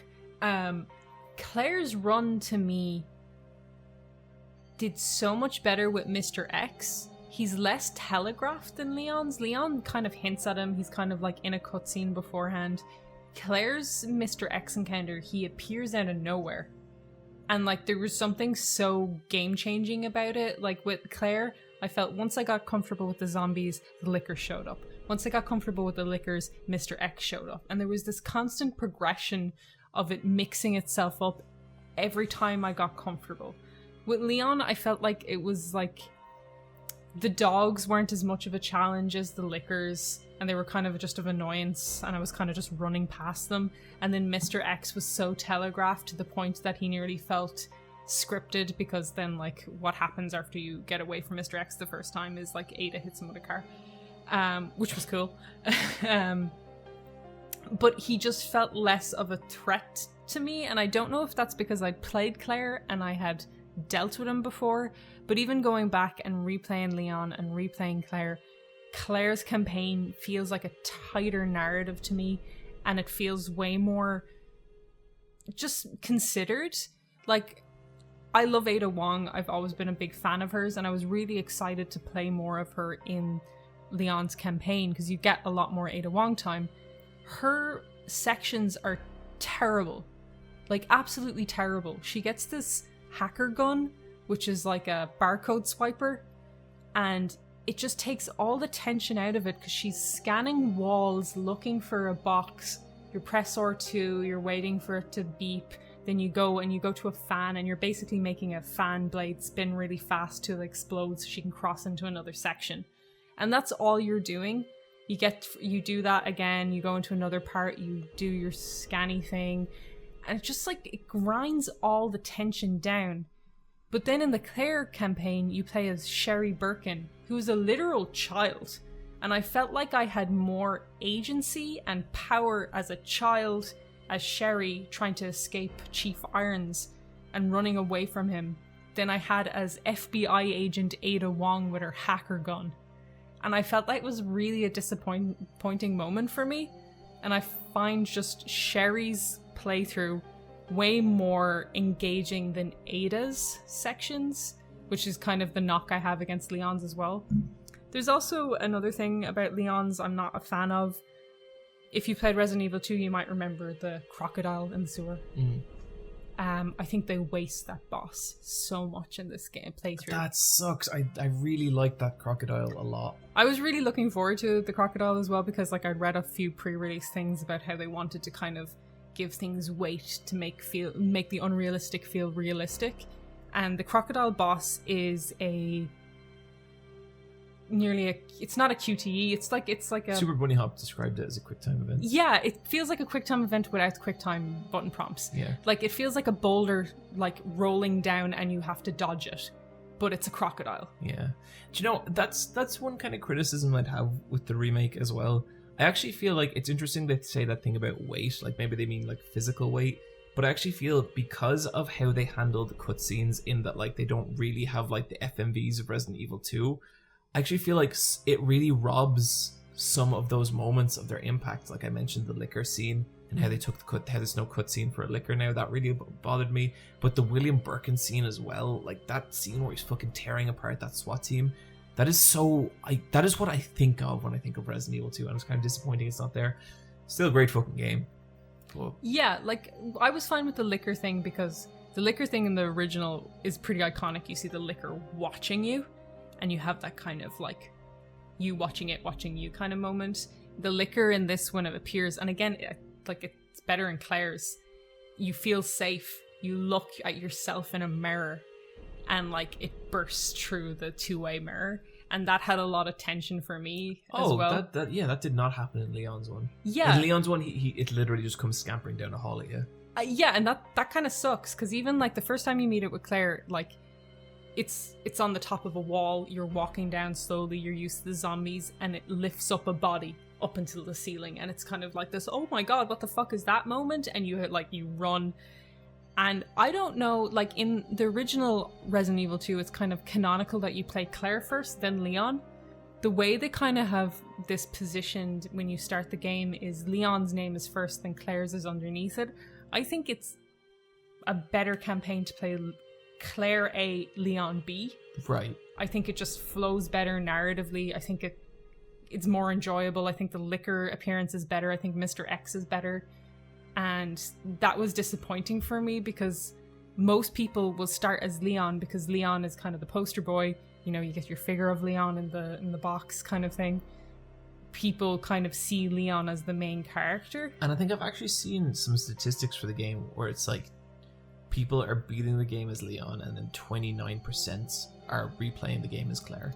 And that sucks to me. And like, I saw that statistic too. It was just like, 77% of players play Leon first. It's like, yeah, when you go into start game, it has Leon on top, then underneath it as Claire. To the point when I picked Claire first, I felt like, oh, maybe I shouldn't do it. Maybe I'm meant to play Leon I wish first. they just do the Splatoon thing where it's neutral in the center and you can pick which one. Yeah, you or want. like a split, like left side is Leon, right side is Claire, and you flick between them. But when you have them that like kind of tiered thing, you naturally, your brain goes, oh, well, that's the first run through, and this is the second run through. Like, that's kind of how you think about it.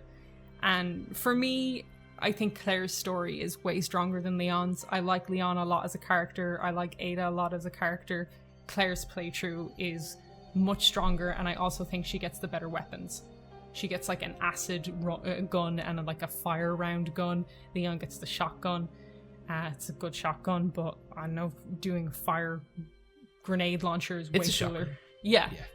I'm going to be playing this game very soon. I'll do the player run first. I'm really I looking forward really to seeing think what you you think should. of it, Brian. Yeah, no, I really enjoyed the demo, and I've seen so much of Mr. X now, and I'm still very, very much spooked by him. That tension stays. Like, I was playing Leon for the third time. I love replaying the police department place, and I've got it down to an hour and 20 minutes that I can do it in. That's really cool. It's really fun. I love the police station. Every time Mr. X shows up, it's fucking terrifying. He is very scary, and the tension never leaves, even if you've seen him a million There's like times. an inherent like violence to that creature. Like when he's walking towards you, there's such the feeling of like, this thing really wants to bash my brains in, and that's really scary. But I'm kind of still at a place with Resident Evil where like I just feel like I haven't experienced it properly yet because I was really sick when I started playing it, and I'm nearly getting to the point, and I never do this. I'm nearly getting to the point where I might just start over. I would restart it. I think I might just restart. Yeah. this Dude, player. because like I'm going to play for the first time, you should join me. Fuck it. Yeah. Okay. This weekend, restarting as Claire. Yeah. Even really glad you're super enjoying that game. It's cool. But it's not as cool as in fact, it's way more cool than many of our Quicktime events.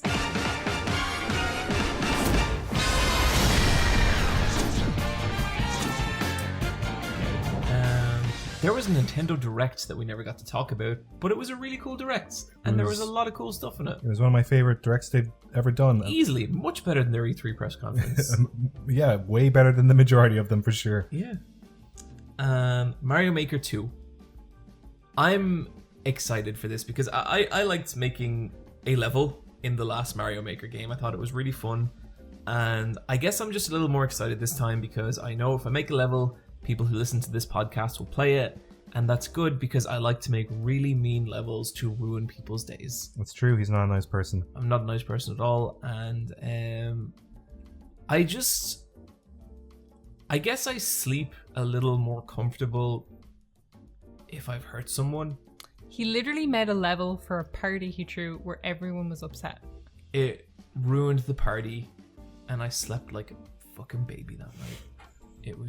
It was beautiful. Yeah, no one could beat it. Fuck you, John. It's alright. It's okay. I'm probably going to get this game too. I've no interest in the level design stuff, but I'm really, really looking forward to playing other people's levels. Yeah. Super pumped for that. Fire Emblem Three Houses. Brian? This looks underwhelming. It does. It's cool, like, that there's a new Fire Emblem in development.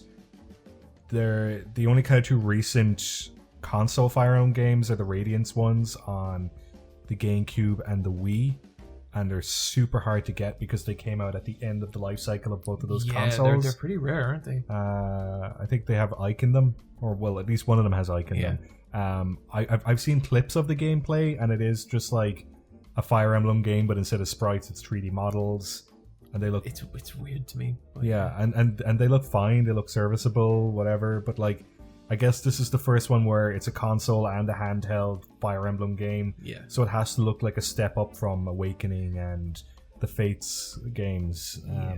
And what do you think of the school thing? Because the gimmick of this Fire Emblem is you're a teacher in a school. I wonder if they're going to do the romances, because that instantly gets into weird territory if you're a teacher and there's going to be loads of students. Well, after pursuing certain romantic options in Fire Emblem Fates or Conquest, I can't remember which one. What? It doesn't matter. They do not seem to shy away from odd romances. Yeah, that's true. That's a bummer, but I'm okay with the house concept. I like school lads drama, I guess. I don't know. To me, it just looks like Harry Potter. It really looks like Harry Potter. But like people love that shit, and it gives like instant archetypes. You have nerds, and you have jocks, and you have Snape. There's always one. You know the way Snape is just in every school story. There's a Snape in every school. Oh, I was disappointed. I really like Snape in Dead Poets Society. I really hope like this is good because this is a game I would love to play, but I wasn't too down on its art design. Like I thought it looked very Browntown. Me too. And in particular, the character design, which is unusual. Well, it's on you because I looked it up then. For the main character that you play as. All of them. I just thought generally the character. I didn't like it. Like I thought the girl option looked cool. I didn't like it at all. But I thought she looked class. I looked it up, and this is the first Fire Emblem game without the character designer for No More Heroes doing it, and I just felt like a lot of the designs look very busy, but that detail wasn't actually giving you much information as regards like what kind of character this is, and I found that very irritating. But you're pumped for this game, Brian. Less pumped. Yeah. I'm still gonna get it, but whether I actually I love it, let's see. I'm gonna wait for reviews on this one, but I hope it's good. Like I'm hoping Fire Emblem fans have more content to draw fan art of. Yeah, for sure. Yeah, it's totally one of those fan art series that I really, really appreciate.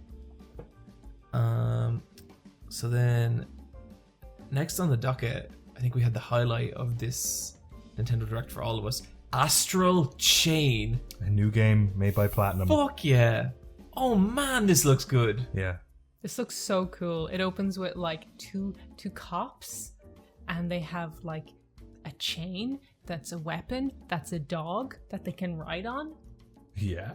Like, it looks great. Sold. It has that like really nice looking Platinum combat. There's like flips and stuff. It's by the director of Nier, so not Yoko Taro, and the soundtrack is by the Nier composer as well. Holy shit, I missed that. So it's gonna sound fucking amazing. Yeah, that sounds awesome. I really love the design of the girl character. I love her weird little cop shorts. I wish they gave the boy cop shorts. I think his design would be genuinely cooler like that. But everything about this trailer, it just looked so cool. It kept getting better. Like it opened with some cool action, then it opened with a cityscape with you walking through the city, and it looked great for a Switch title as well. Yeah. Like it looked really, really dense. Then it kept going, and you were riding on top of a dog that looked like a Digimon or some shit. Or a Zoid or something. It looked cool. Like it has so much going on. The action looks great. The style looks great. Yeah, even some of the combat mechanics already seem like they have stuff going on. Like there was a part where like your weird robot thing was like attacking an enemy, but it was blocking it. But then it did this thing where you wrap the chain around the enemy and use that to like slide around the back of it and then attack it from behind. And just, Platinum are great at doing combat with that kind of like movement and momentum, and I am so excited for this game. And it's out this year. It's out when? At the end of August, I think. That is not far. God, this really is shaping up to be a very cool year for games. Yeah, really surprising because like there wasn't any big releases like telegraphed, but everything that gets announced is just some top tier shit. Yep, absolutely. It's a really exciting year. Totally. But and then they also announced a Link's Awakening remake for Switch. Brian, you excited about this? Yeah, I really, really love this game. Yeah, me too. Totally. I'll buy it again because that's who I am. I mean, it's a remake. It's yeah. How do you feel about it being a full priced title? Is that okay? I'm okay with it just because it's built from the ground up and I love the art style. Yeah, I really and it looks super fresh. I'd be kind of pissed if it was just a port or something like that, but I think it'll probably have enough. People seem divisive on content. the art style. I think it looks lovely. I think if people say like the art style is too cute, I think the art style is not too cute. You are too weak. There are cute Zelda games, and that's what that series is sometimes.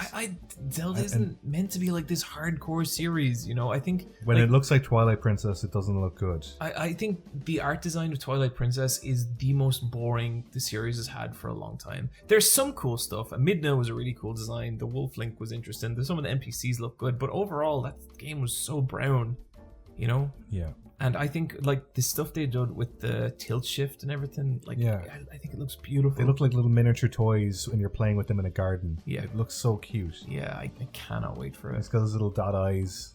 And just, I guess, as an aside, like the Link's Awakening Zelda game, that's such a good Zelda game. It's so good and it's so weird. It's inspired by Twin Peaks.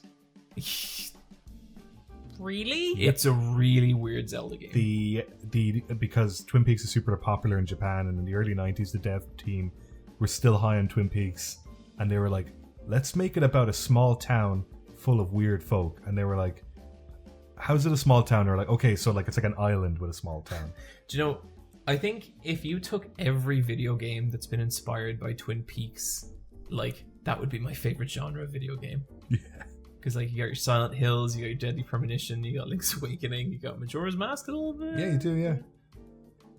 Something where it's like, it's small in scale but condensed to fuck. Yeah. That's a good game. Yeah, I love that stuff. But yeah, really excited about that. Neve, tell us how excited you are about The Legend of Zelda Link's Awakening remake. I don't care at all. But are you not excited for me and Brian to be happy? I'm excited for everyone who likes Zelda because I think it looks nice. I just do not care about Zelda ever. Neve, what I'm going to do is I'm going to buy this game and I'll lend it to you. And you're going to love it and beat it, and it's going to be our Game of the Year 2019. Oh, finally. If it was, that would it's be high cool. time a Nintendo game was our Game of the Year. Yeah, like, they've had it real tough. They have, and like I'm kind of sick of it, and I feel like every Game of the Year, Neve just gets her way and like does not give me. Oh, I'm getting my way this year. Believe me. Oh, Anthem's opening physical sales less than half of Andromeda. Poor reviews. Oh my god. Ooh. So this is like this is a bummer. Like if you've been following like games media, you know that Anthem is reviewing middling. I would to say poor. like it's reviewing middlingly numerically, but by the standard of triple A games, it's a disaster. I'm really bummed. Every issue I had with the demo seems to be there, like, and that's disappointing to me because I thought that's gonna be ironed out. They were talking about day one patches after this had already released, like on the Xbox. That was first. really fucking weird. So basically, you pay extra to like access the game early, and then they're talking about day one patches. So basically, fuck you if you or it's yeah. So those numbers were saying like half of what Andromeda sold. Yeah, and Andromeda was half what Mass Effect 3 sold. Now, I'd say you can account some of that to just like the decline of physical sales. Yeah, I've got some numbers here. So that's like the UK physical sales, and you would say a lot of the time people will buy looter shooters like digital. Like I buy my Destinies digital because like I don't want to be sticking in my disc for something that's just I'm going to play like in that way. But here is the UK looter shooter physical debut sales for other games in the same genre. So Borderlands 2 was 190,000. Destiny was 417,000. The Division, 277. Destiny 2, 175. Anthem, 42. So even on physical in that genre, That really it's not a good number. Puts it in perspective. Because you can definitely say, like, who buys these games physical? I would argue a lot of people. Like, I buy a lot of physical games just for the trade-in opportunity. So I think it's, like, it's not fair to kind of be like, it's not representative of everything. But that gives kind of, like, even if it's double the sales physical on that's not a great number. No. I don't know what BioWare is anymore, and I don't know what EA are doing to them. Neve, you're the loot shooter person at this table. Yes. Do you think like there is any saving this game? Like, do you think there's still a scenario where this can be successful? If they support it. Like, I've heard a lot of people say, like, the flying is good. Like, see, the things I thought were bad of it, I don't think can be saved. I thought the writing was poor. like really, really poor. I think there's something uncanny and weird about being in first person and having those characters emote to you and kind of give you dialogue. There was just something off-putting, and the loading screens seem to be detrimental. And maybe they can fix stuff like the loading screens, maybe they can fix stuff like the narrative. It needs a lot of work, and it depends if they're going to support it, because with Andromeda, it had bad reviews, which sold more than this, and EA just cancelled all the DLC for it. So that's not a good sign, but there is a roadmap for Anthem. They have a plan, but it's a content plan, not a fixing shit plan.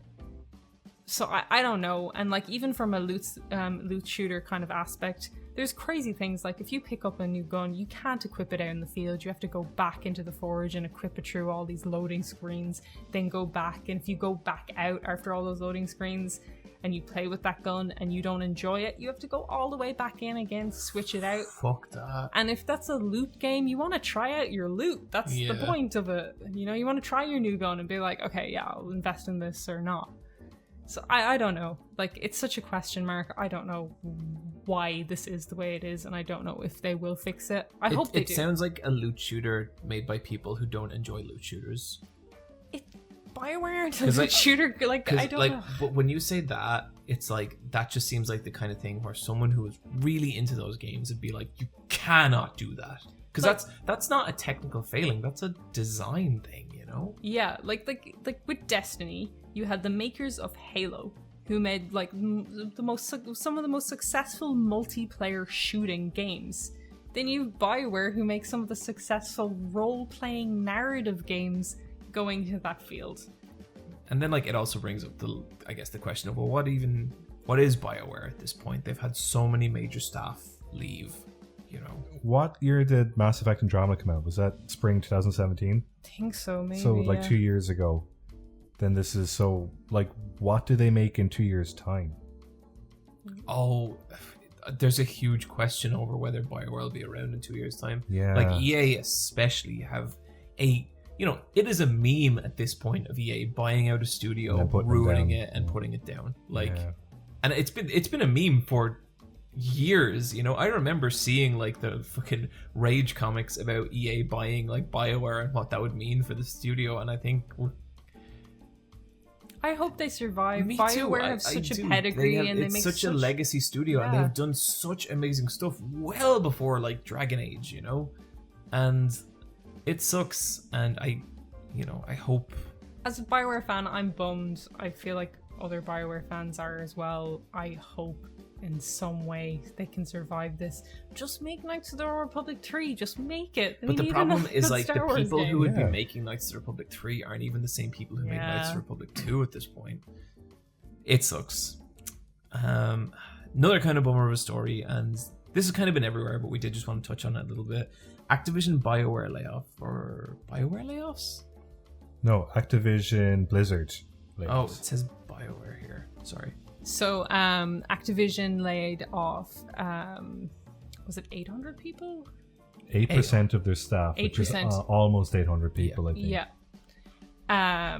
This was just a nightmare situation. Like, it was rumored for ages. Staff were kind of waiting, knowing this was coming because of kind of reporting and just kind of internal speaking.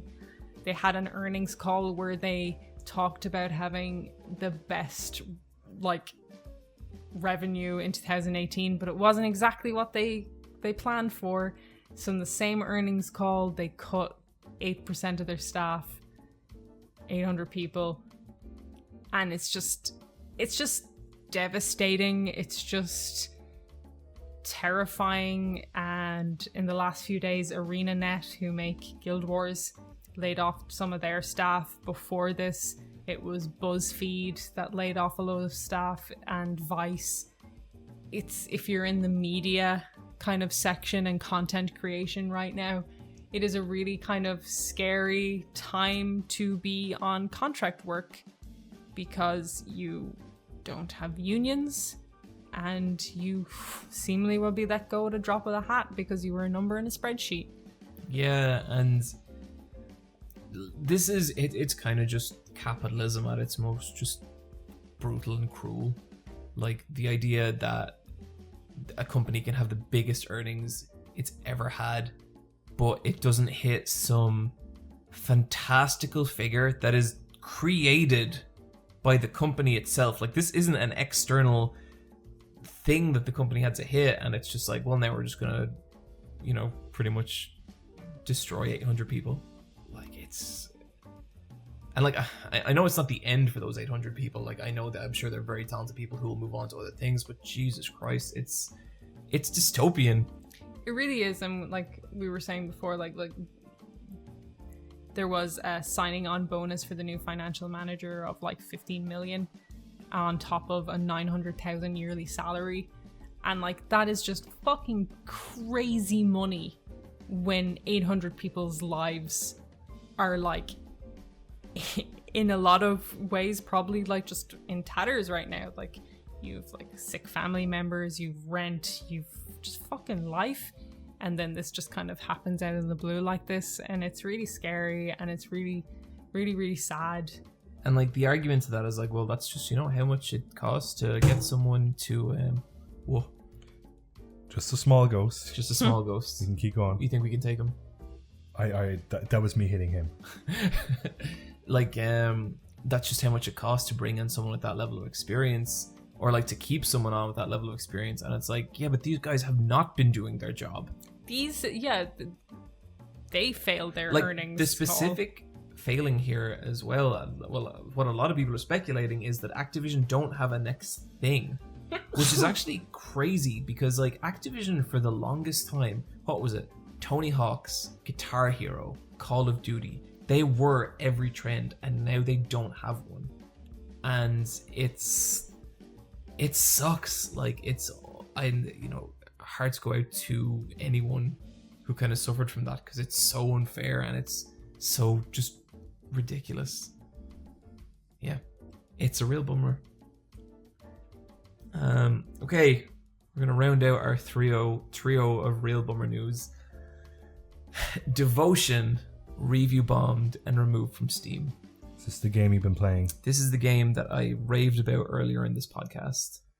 So Devotion is a Taiwanese game, and I kind of mentioned it earlier, but it is very apparent that the people who make Devotion, and you know, in particular Detention, like a big part of Detention was militaristic rule and, you know, culture being suppressed and all this kind of stuff. And it sucks because I feel like one of the strongest things about those games is their Taiwanese nationality. They're incorporating urban legends and culture and into their horror in a way that's really like fresh and effective, like just incredible, you know? And apparently in Devotion, on one of the items, there was a little note that compared the Chinese president, do you have his name, Neve? Xi Jinping to Winnie the Pooh, which I think is a common way of... It's a meme. Yeah. To the point that the Winnie the Pooh feature film, Christopher Robin, I think it was, Yeah. that is banned in China. And Kingdom Hearts 3 had the Winnie the Pooh section censored. Because he doesn't like... His feelings get hurt. Yeah.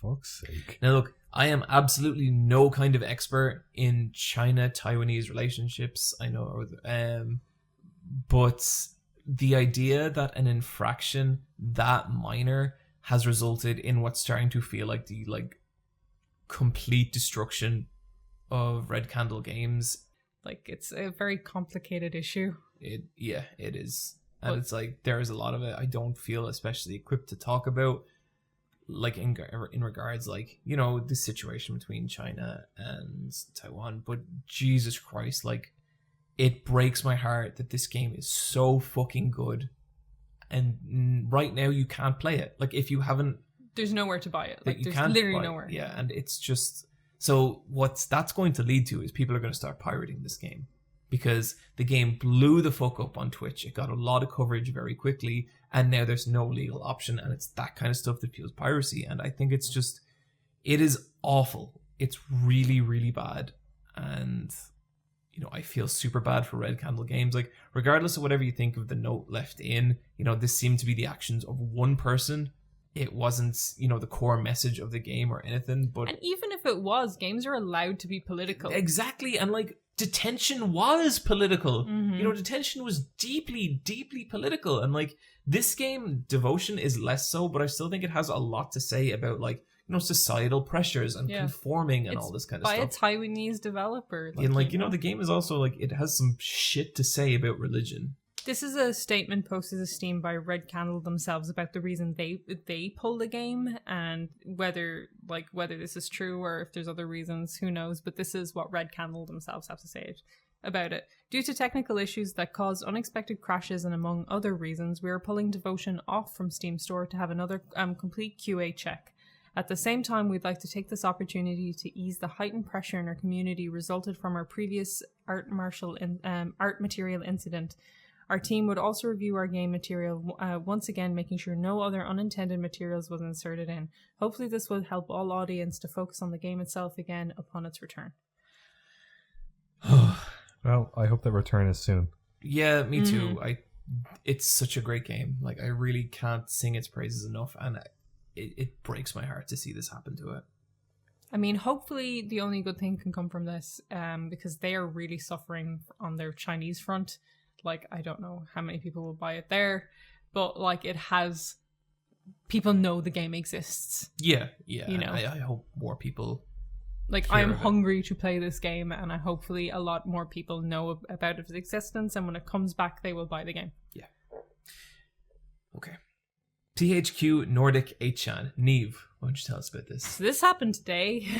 So on Twitter, THQ Nordic said, we're doing an 8chan AMA. And Why 8chan? I don't know. Like, if they said we're doing a 4chan AMA, I'd be like, why 4chan? But when they're doing 8chan? And if you don't know what 8chan is, it's a like anonymous message board kind of place where literally the worst people from the internet go.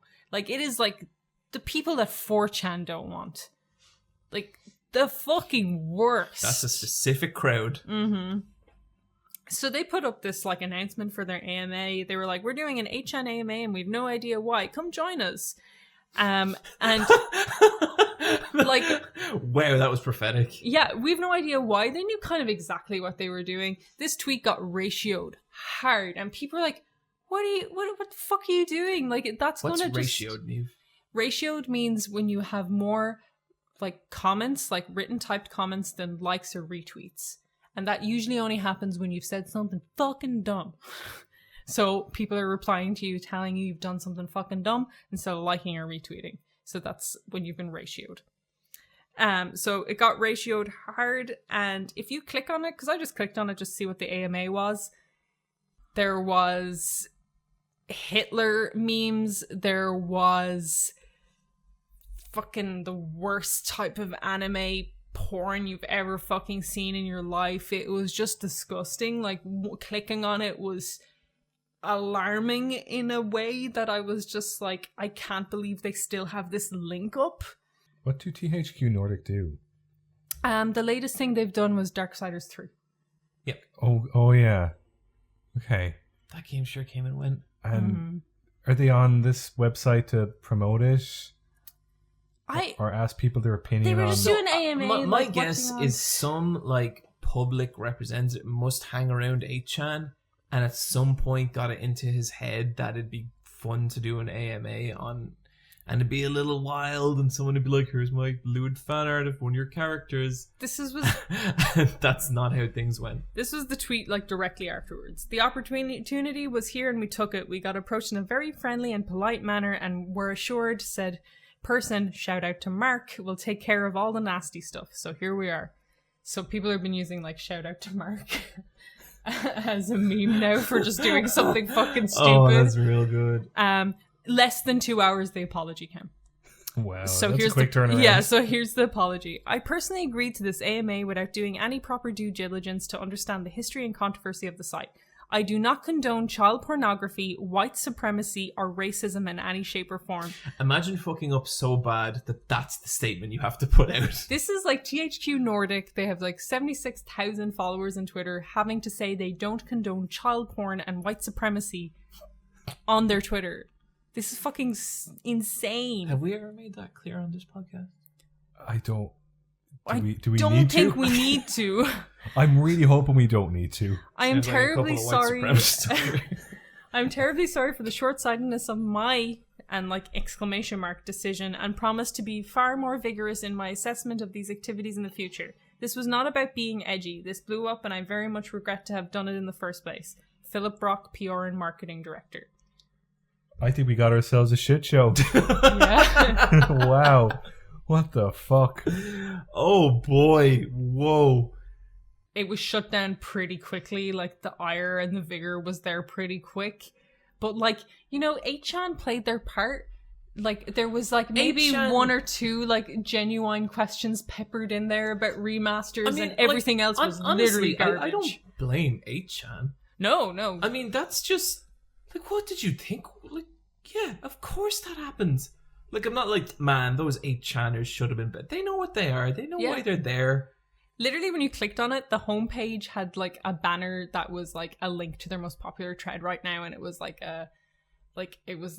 lolly something crap to click into. It was some kind of Cool garbage they'd done, so it was that, and right underneath it was THQ Nordic AMA, and it was just what are you doing? There you go. Someone's two favorite things. Great stuff. Okay, we got a nice bit of news. Hollow Knight Silksong.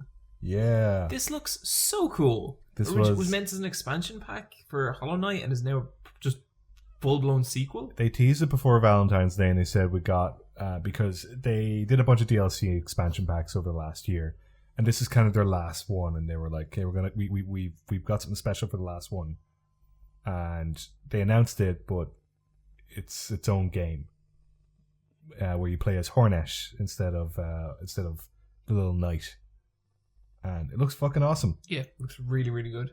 I thought I felt there was kind of a step up in terms of the quality of the art and everything. There was, and it's completely different environments, different enemies.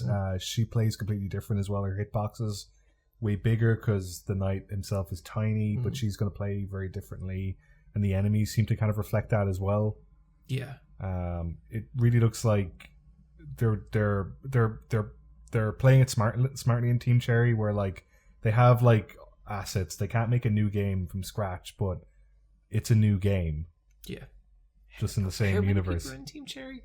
It's a tiny number of people. 4 people. That's crazy. Well, 2 main guys and then 2 semi-permanent and then a couple of freelancers. I have kind of... I know I'm going to give Hollow Knight a good solid shot at some point. I don't know if it's going to be... I'll see when this game's out, but I might try the original first. I'll see. But I'm excited for this. It looks cool. It's a really, really good game. It's the same price as Wargroove as well. I think it's even cheaper. It's good value for money. I think maybe next Plane Flight. Brian, as someone who had kind of a conflicting relationship with Hollow Knight, will you get this? Yeah. I'll definitely give it a go. I love the Hollow Knight games. I have to put them down and not play them. But I also do need to pick them up and give this a go. Yeah, totally. And our final piece of news. Reggie Fils-Aime retires from Nintendo, stepping down as the president of Nintendo America. Yeah, that's his role. And He's stepping down in April.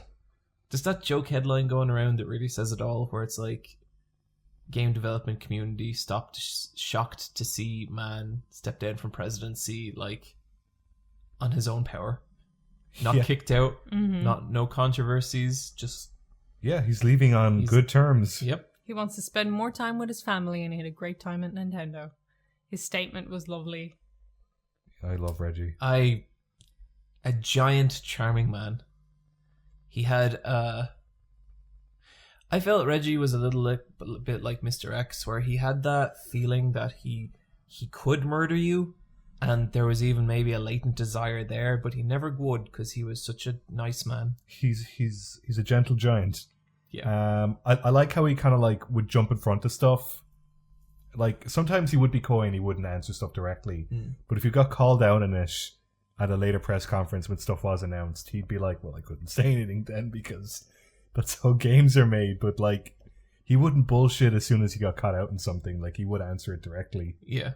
He had a good sense of humor about himself as well, I thought. Because Nintendo was such a secretive company, it was cool to see someone really put their personality out there. Like he was kind of the first person in those Nintendo E3s that you knew who he was, but then he kind of got Miyamoto and Iwata on, and he kind of, from there, they all kind of cultivated their own personalities. Yeah. But Reggie was the original kind of wacky video game boss. Yeah. It's super hard to make someone in that position of power genuinely likable. And Reggie is so likable. Yeah. Like, to someone, like, I'm not into Nintendo at all. I love seeing Reggie. He's just a nice, fun guy. You know, when he showed up in a direct, it was like, this is going to be a little weird and fun.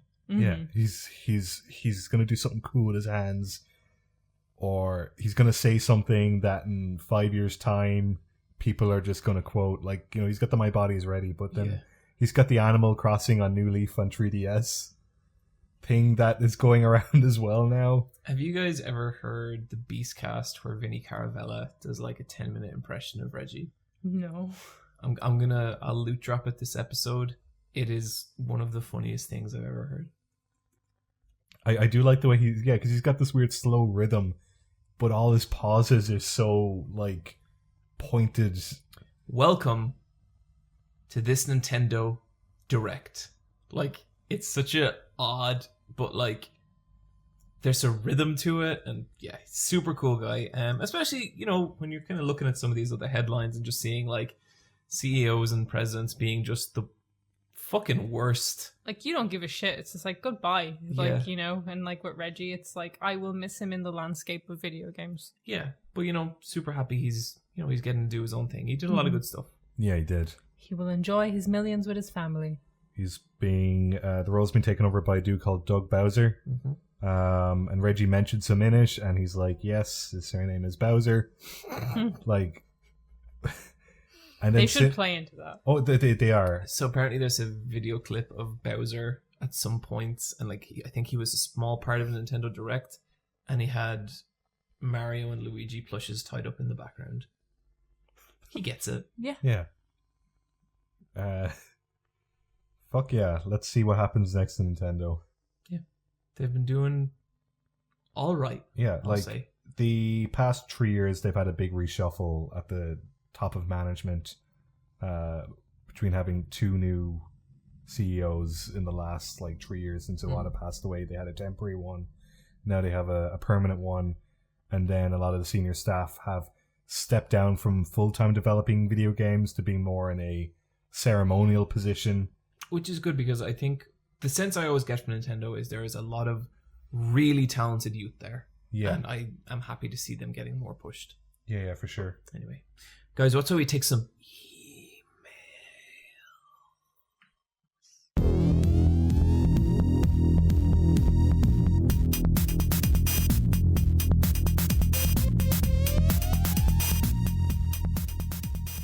All right. I'm going to do 3 emails. Go for it.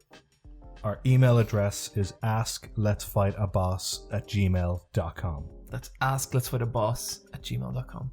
You can send us an email about video games or about, Fucking whatever, man. yeah. Whatever. If it's good, we'll read it out. It'll sound something like this. This one is from Musty, and it's about fashion. What are your fashion likes and dislikes, and what are fashion phases you've gone through? And then I'm going to tag on, what's your favorite item of clothing you've ever owned? Is that what we kind of were spitballing? Sure. Yeah, sure. Okay, let's do it. Okay, so what are your fashion likes and dislikes? I'm generally cool with like most styles of fashion. I guess the only thing I don't like is, and it's way more common in like guys, when you see someone and it's just like, it is just very like not distinctive to their personality at all. Just kind of like jeans, sweater, shirt collar poking out through the sweater.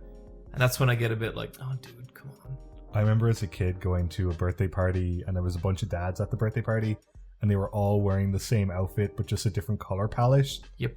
And I was like, I never want to look like that when same. I'm an adult. That gives me such an existential break. Like, I was walking through a park where there was a yoga retreat, and there was like 50 women with the same yoga pants and the same tank top and the same shoulder length hair in a ponytail with the same color.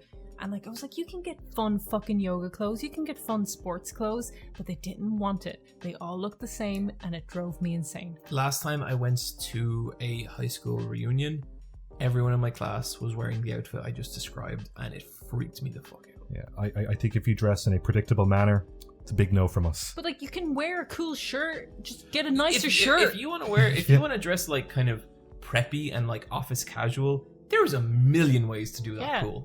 Like I really like how a lot of office wear looks. I think it can look really cool. But I don't like the I'm a 40-year-old dad and I'm giving up look. Are there any like colors you won't wear? I won't wear peaches or pinks because they wash me out and make me look like I'm naked despite being fully clothed. So I really want to wear a good pink, but like too close to my pasty ass skin. Neve is a very porcelain, ceramic looking person. Mm-hmm. Like a toilet. Like a weird mean vampire. Toilet? Yeah. I'll take weird mean vampire over toilet. Like a toilet Chan. Like a toilet vampire. Like a vampire. Toilet vampire, and what was it, Sexington the Clown? What did we call that clown? Sextina. Sextina, yeah. She's only 16. There's a bunch of like styles of clothes that I think look... Okay, I'm gonna be listening back to that in the edit, and I'm gonna be like, I don't know about that one. No, that's really old in human years. It's cool, bro. Okay, fine. But there's a bunch of styles of clothes that like I really like. Like I really like whites and pinks, and I think when people wear it, it looks really good. I think I'm too much of a little fucking goth to pull that stuff off, and it never looks right on me. Like I'll wear white t-shirts, but I'll usually wear it with darker other stuff. I'm kind of the opposite. I love wearing pink. I love having like one item of pink on me. I don't like wearing black clothing. You never really? ever. I when never was the wear... last time you ever saw Brian wearing Now that anything you black? say it, yeah, Okay. I just like black is such a staple of my wardrobe. Yeah, I own very little black, and I don't rotate black into my wardrobe ever. Why is that? I'm prone to dermatitis and dandruff, and it shows up on black clothing. Sure. That's a pretty solid reason. Yeah, that's it. That's exactly why I don't wear black clothing. Yeah. If you wear busy clothes, it gets lost. I always feel weird talking about like how I dress, like as in like personal style influences and stuff, because I think it sounds weird when you describe it yourself sometimes. Yeah. I'm a quintessential lesbian. Love myself some plaid shirts and like work boots and work She's jackets. got some stomping motherfuckers. Yeah. I love my Kingdom Heart feet stomping around my big boots. I'm like, it's me and my dyke boots. How about fashion phases? Because I used to dress like a full-on skater kid. I still hold on to it because I still shop those same brands, but I'm more into like fancy streetwear now, or like urban streetwear, I guess. Yeah, I think. I think when I was like a teenager, it was like all like sports tracksuits. Oh Jesus! But then that started getting into like kind of black sports tracksuits all the time, and then it got into weird like goth tracksuit, and then just like I started going down the goth route, but I was like, I am not brave enough for this, so I kind of went down just like kind of edgy skater. Some Nine Inch Nail looking motherfucker. And then that eventually evolved into what I am now, which I don't know is like, could be like a little apocalyptic-y bad guy in a Pokemon game. That's what For sure. Yeah. How about you, Neve? Being from the depths of the country, there was no clothes shops, but there was sports shops, so everyone just wore sport pants and jerseys. So I had an Offaly jersey and a Galway jersey because my mom's from Galway and some sport pants, and it was a nightmare. And then the shop in Tullamore, the music shop, got in some black t-shirts with band logos on it, and that's when my new metal phase started. So it was jeans. Which were the bands? System of a Down? It was Deftones and Korn, who I didn't like. I didn't like Korn, but it was the only t-shirt I could get. And it looked That's okay. such a Irish country problem. Yeah, it was just like, fuck it, it'll do. Why don't you like Korn? Do you not got the life? No. I just I think... do like one Korn song. Neve, it's all in the family. That's a terrible... Do you not like Freak Whoa, what? Do you not like Freak on a Leash?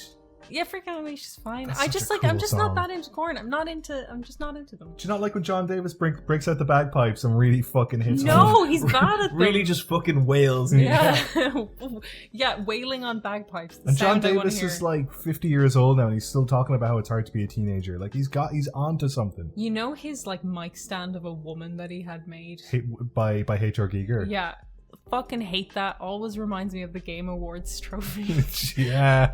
I don't know. I think personally, Fred Durst needs to rehearse. Needs to reverse what he's saying. Yeah.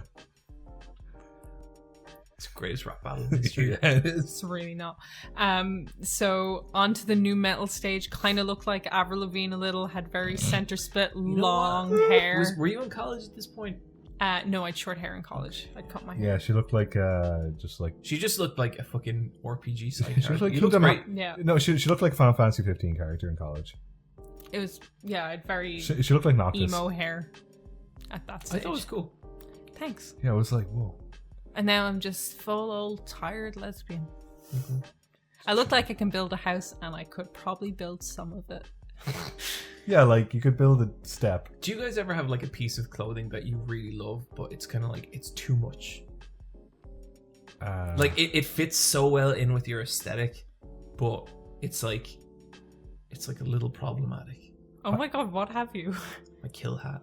Oh, but you still wear that all the time. It's very alarming though. Like John has a hat that just says "kill" in really large. I've got one that says "people I want to kill." But see, I to me that hat is hilarious because like it to me it's like something that like a character from a Japanese game would play, and like the person who wrote it maybe didn't have the most solid grasp of the English language, and so they were like, well, he's a bad guy. What's like a bad word in English? Kill. I'll just write that on the cat, and then it never gets picked up by localization. Like that to me is hilarious, and so wearing like a beanie hat that says "kill" on it personally delights me, but also I know that that's a reach for even people who are close to me, not a mind complete strangers. Like there's a park where I live that I like to go for walks in the morning in sometimes, and like and sometimes it's quite early and I'll be walking around and it'll be like just me in the park, and then like I'll encounter like a little old lady, and I don't like that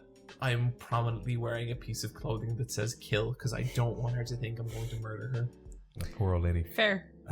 John, do you remember the time I wore the t-shirt with the kind of geometric design that when I stood in a certain way, it had an optical illusion where it looked like a swastika? Yeah, I did. And It was so bad. It was a Topshop t-shirt and it just had like intersecting like black and white kind of cubes. And I put it on, I walked into the room and John goes, ballsy. And I was like, what? And then another friend was like, is there a swastika on your t-shirt? And I was like, no! And then I came into the room and I held it up and I was like, is anyone seeing a swastika? And half the room said yes, and half the room said no, but half the room saying yes was half enough people for me to fucking dump that t-shirt. yep. Oh dear. Really nice t-shirt. Yeah. I remember it. It was cool, but it was a little swastika-y. Stood in a certain way, optical illusion was swastika. Sorry, just going back to clothes with something something said on them. This wasn't worn by me as a teenager, but I walked past an older teenager in a supermarket, and he had like a black t-shirt with white impact font.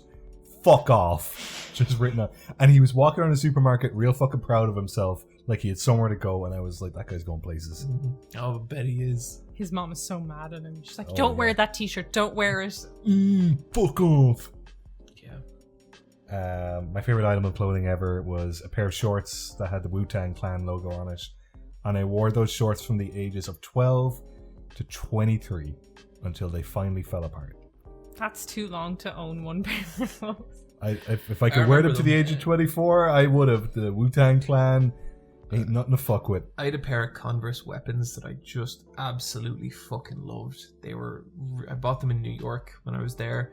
They lasted forever. They were really, really nice shoes, and I was never I love high top sneakers a lot, and I was never able to get a pair of sneakers as cool as these things. Also, I have a Omo Cat sweater at the moment. It's got this weird hypno frog on it. It's kind of red and orange and black, and I really like that a lot. Oh, my cat's clothes is just great. They're fun. I'm looking forward to the Yokai Watch line being announced in Yeah, 2 days. yeah. Let's see how that goes.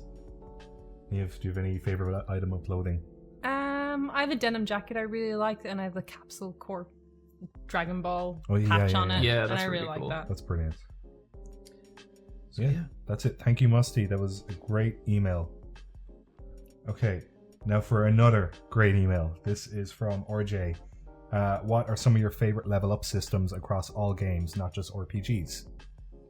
So I was saying this before, what I'm a big fan of is multiple level up systems that feed into each other. So for example, I like in Persona when you have like, you have your characters level, but then you have your social links with people. But then not only that, you have your individual stats. And so when your stats get high enough, you can further your social link with someone, which in turn gives you new abilities in battle. I love it when level up systems feed into one another like that. I like non-committal level up systems where you can put in points to a slot to build your character or spec your character one way, but then if it's not working out for a certain environment or boss battle, you can respec them using those the same balance, but just in a different direction. Can you think of a game that does that in a really cool way? Not off the top of my head. Cool. We can come back But to it yeah. if you think of something. What about you, Neve? My favorite is the Sphere Grid from Final Fantasy X, and I recently learned that America didn't get the same Sphere Grid that we got. They got the beginner Sphere Grid, and not like when you play in the European and international version, you can pick between the beginner and the expert Sphere Grid, and the expert one just let you go anywhere, where the beginner one just kind of like locked you into that character's specific tree. And I loved being able to kind of extend out Yuna into Black Mage and, just kind of make a build of a character. Like, I want Riku to fucking tank it, you know what I mean? And like she wasn't a great one, but you could do it and it was fun. Do you know what I love? Do you ever see, say someone will spec an RPG character in a weird way, but then they'll do fan art of it? And so like if the Riku was a tank, they do like fucking like massive pumped up Riku and being like, yeah, I dumped all her stats into endurance. I think that stuff's really fun. I really like character based ones. So in Bloodborne you go to the doll, and I liked like having that kind of rest period by going to the Hunter's Dream and visiting the doll and having this character connected to your growth. So like really kind of attached when you they to make her. a little, I guess, ritual of the level up system. I really, really like that. plus in Bloodborne, like everyone's so mean to you in that game, and she's like one of the only like purely kind characters in that game. Yeah, and there's just something really nice about that. And like same with Dark Souls, when you meet the lady who like levels you up there, it's just like I like that it's connected to a character and there's this kind of meeting and there's this kind of niceness to it and there's this growth through another person who's kind to you. Yeah, like you really do feel safe in a game that makes you not feel safe at all. Yeah, it's the kind of Resident Evil save room thing as well, where it's like it's just such a different vibe from the rest of the game. Yeah. I really like Deus Ex, and I like having the option of playing that game totally what way you want, like speccing for combat, hacking. I like building a character in completely my way and playing that game 3 different times in 3 different ways. Yeah. I like it as well when like a level up system where you really feel the bonuses, and I'm fine with having to work for them as well. I really don't like incremental level up systems where you're leveling up a lot or your gear is leveling up very quickly. I like to spend an hour or 2 with the exact build, and then all of a sudden you get like a new move that changes things up or a significant stat bonus. I despise any game's leveling up system where it's like 2% increase to critical hits, and it's like, why? Like, I'm not going to feel this at all. You know what I mean? Yeah, like when things feel kind of throwaway, like in Shadow of the Tomb Raider, there was some of the stuff that kind of like, I'm never going to use that, and the only reason I'm picking it is because I have points to burn kind of thing. Yeah. And I want to get the next one. Like ones that feel like, the one you want is behind 2 other kind of superfluous kind of crap that you don't want. Yeah. Oh, in Hollow Knight you can respec your character. Oh, okay. That's cool. the one. Yeah. Hell yeah. There's some games for you. Okay, we're gonna do one more email, and this. Then it's time for bed. Then it's time for bed. This is from Spiral, and I'm just gonna go to the too long didn't read. I undertake creative endeavors and happily share them on the internet to strangers. However, I cannot bear to show these things to friends and loved ones. Any advice to overcome this? That's so strange that you're okay with showing them online, but not to I think this friends. is a generation thing. Do you think? Yeah, I think a lot of people who grew up with the internet are more comfortable putting things out online than they are showing them to like family or friends. Because you have that distance. And I think in a way it's not real to them. Yeah. But to me, like, I am so much more comfortable. Like, if I was working on a video, I'd be so much more comfortable like calling one of you guys over and watching it than posting it to the internet. Like, posting something to the internet is the most terrifying fucking thing to me. It's like I'd be way more comfortable like showing a piece of art to like friends and being like, hey, what's your take on this? But then all my friends are artists, so I'm kind of like, I know I can get that other eye before it goes out into the world, I guess, and it's like out of my life and out of my ability to change. So I've got one like this. This podcast, didn't tell my parents about it for years. Just never came up. And then one day my mom was like, well, you do other stuff besides animation. I was like, well, yeah, I do a podcast. And she was like, you do? And I was like, yeah, I know I do. It just never came up, but I never brought it up myself because it felt like I never wanted to. Yeah. But it just sort of came up where I was like, fuck it, I'll just tell her I do a podcast. Since then, like, my parents won't listen to it. I told them not to, but I showed them, like, you know, I've shown them like Simplecast and I've showed them like the Patreon, and they're like, that's super interesting because they like that side of it. Yeah. Where it's like, yeah, oh, my like, parents really connect with the numbers side. Oh no, my mom wouldn't understand that. She was just like, what's that? But she likes listening to us talk, and she's just like, that one boy is very nice. Who's the one with the deep voice? No, that's not what she said, I'm sure. Hey, Mom. She likes us all. I'm her favorite though, and she's my favorite back. So you know. She likes the boy with the deep voice. That's you, Brian. Yeah, and I was like, that's Brian. She always forgets your name. It doesn't matter. That's fine. I know her name, and that's what matters. So were you afraid to tell your mom because you were embarrassed by us? I guess I was. By our product? Well, like, I guess it's weird to tell a family member that I do this because I don't want them to, like, listen to me shit talk about dumb childhood stuff or something. I don't know. Really? God. You know, I get a very different thing with that, where if I'm meeting someone for the first time, I really don't like telling them what I do. Yeah. Because it invites too many questions, and it's just weird. Plus, you'd rather ask about them. Like, you've already fucking told that story 100 times. Yeah, there was a novelty to it early on, and at this point, I'm just like, yeah, it's a lot of people. Yep, and that's it. But in terms of, like, this person, I guess, I guess a good lesson would probably be that, like, putting something out on the internet is so much more permanent than, like, your friends and family seeing it.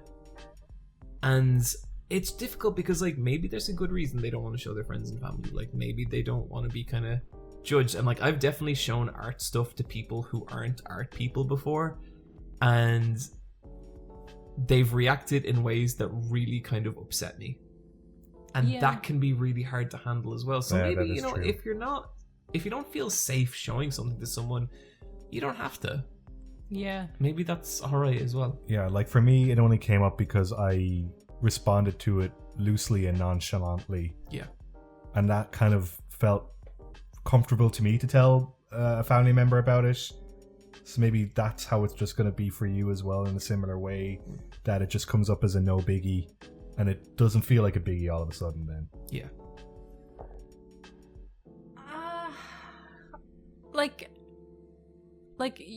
Like Spiral says, they feel like sometimes they're kind of imposing on them when they go to show them things. Like, it only takes a second to look at something. And also, like, there is nothing I love more than seeing my friends' drawings. Honestly. Like, I especially I love seeing sketchbooks in particular. I think that's the most interesting thing to see. Yeah, for sure.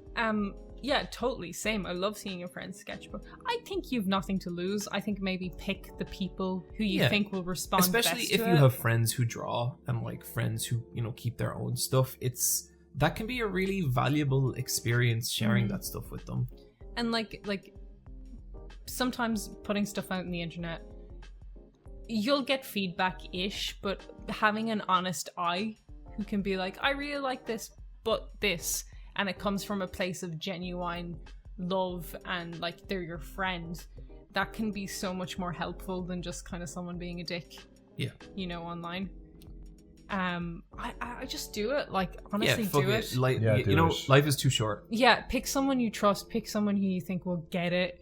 I'm sure one friend will get it, and if it's a positive experience for you, just like do it. Like, yeah, life is too short. This is your art, this is part of who you are. Like, share that with your friends and family. Yeah, and like, if you don't get the reaction you want, keep in mind that is going to be just as much about them not understanding art in many cases, as opposed to like an actual criticism of your work. Yeah. And then just be like, I don't need to show them anymore, What was the name of that person, Brian? Spiral. Good luck with it, Spiral. Yeah, you got this. You got this, buddy. And guys, with that, we are going to move into our Patreon shoutouts.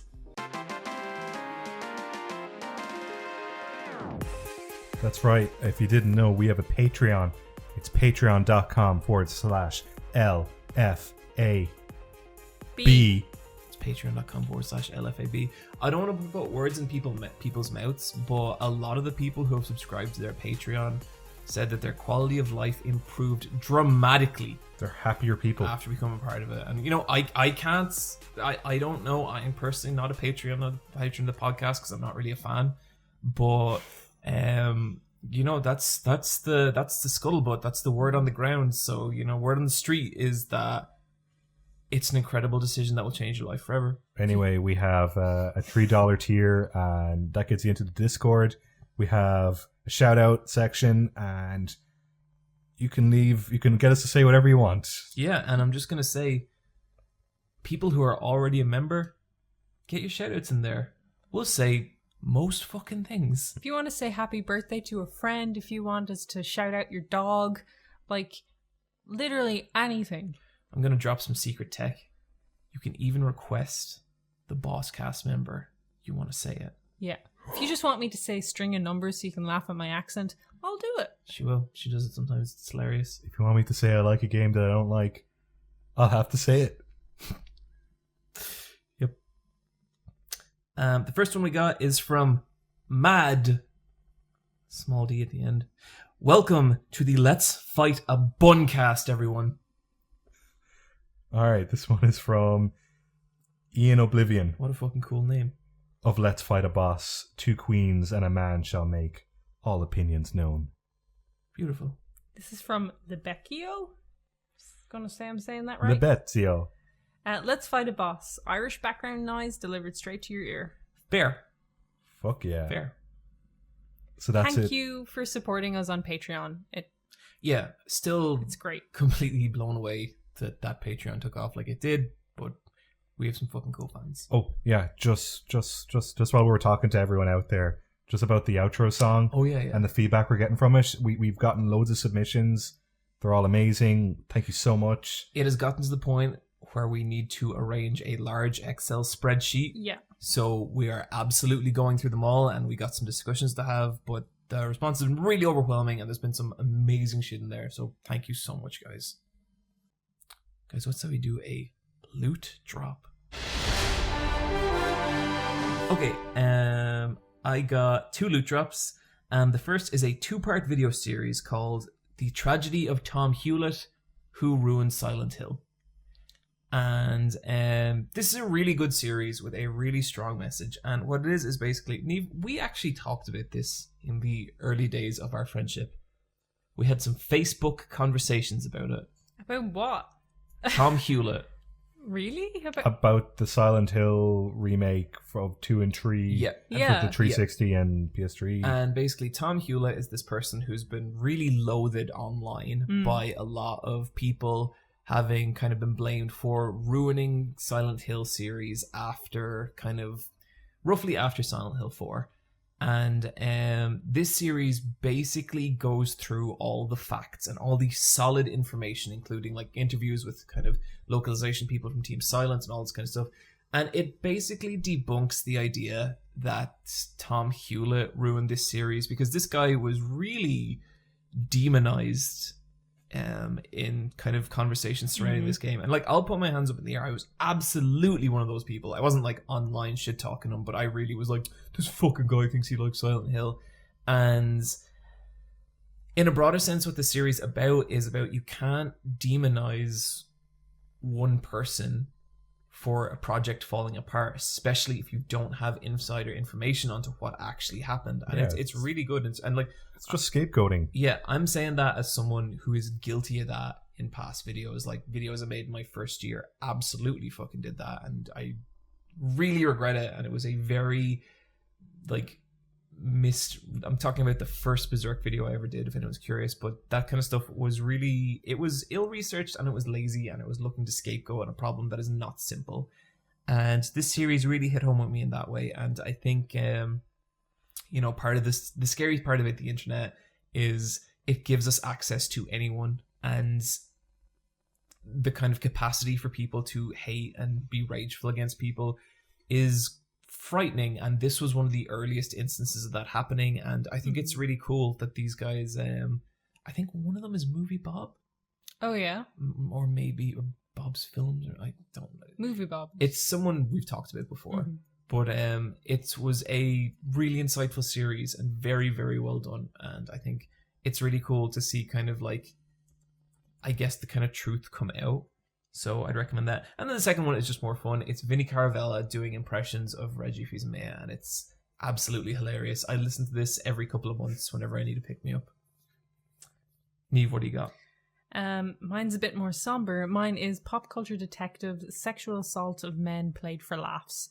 And this is kind of documenting how film uses the sexual assault of men as comedy in such a pervasive way that you don't even realize it's there. Like, he shows clip after clip after clip of jokes that are so pervasive they will go over your head, but when put all together, it just makes this portrait of this really cruel and callous joke at the expense of male sexual abuse victims. And it's like, it's a really, really great video. It's a hard video to watch.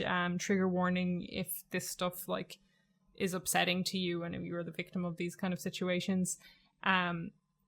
It's just important as well. Like, I think a lot of little shitsters online will be like, oh, the feminists don't care about men and they're like, what happens to them in this situation? Well, they don't, Niamh. It's like, that's like completely not true in any capacity. Like rape culture affects men too, and it affects them in this way. And it's just really painful to hear male comedians talk about pushing the envelope and being edgy when it comes to jokes that are so fucking tired. Like, old countrymen in Ireland make these jokes, it's like they're sad, boring fucking jokes. That's the thing that bothers me about a lot of like quote unquote edgy humor. It's like, it's not edgy if this shit's been around for years. Like, you are literally not on the edge at all. No, you are aiming for the lowest target. You're not pushing an envelope. The envelope has always been there. It's tired. It's sad. It's upsetting. It's destructive. It's hurtful, and it really shows the intersecting aspects of homophobia and racism, and just like this idea that like when men talk about this stuff, it like will demasculate them in some way. And it just like, it leads to a culture of silence for a lot of young guys to talk about this stuff openly if this is what stands as comedy. And this is like a first of a 2-part series. The first one is about like men as the perpetrators of violence against men, and the second one will be about how women are shown to be the perpetrators and how that's depicted, because that's a totally different thing about how, like, yourself, just like how it's a cool thing for a boy and a woman, and it's just like how fucked up that is. And I'm really looking forward to that video as well, because these are important things to get out there, and he's doing a really great job, and it's a really great video. Yeah, they're super well researched. Like, he works super hard. I don't know how you stay sane working on something that intense. Yeah, like compiling so much kind of awful things all together, it must be very hard. And he did a really great job. It's a tough watch, but it's a necessary watch. Brian, what'd you got? Okay. Then after that tough watch, which you should watch, you can kind of wind down then a little bit with my two links, which is a YouTube channel called Exploring the Unbeaten Path. The specific video is of the two guys who host the channel exploring an abandoned Sega Hall arcade in Fukushima, which is a no-go zone because of the tsunami back in 2011, I think, was when it happened. But they go out there and there's still crane machines with all the prizes intact. And then they compare and contrast it with one of the Sega arcades in Shibuya, and it's just really, it's a super interesting watch. And they do a great job of exploring the area without disturbing anything. And I kind of got Werner Herzog vibes, which is always nice. Then the other one is that fucking kid I was talking about. Lights, Camera, Jackson. It's just this really, really annoying kid talking about Inception, and it's just... I cannot wait to watch that. I'm going to watch that the second I get home. I think we're all going to watch it together. And guys, that's going to do it for episode 94, Ridu. How do you say that word? Redo. I don't think I've ever said it out loud. Redux. Redo. Redux. Adieu. So, I have a little bit of an announcement. We have a very special guest to draw this podcast to a close. So I'd like to leave the closing comments to Sextina the Clown. Sextina, what do you have to say to our audience? I guess I'd like to say... That's terrible. Cut that out. Where's Bungalow? Absolutely not.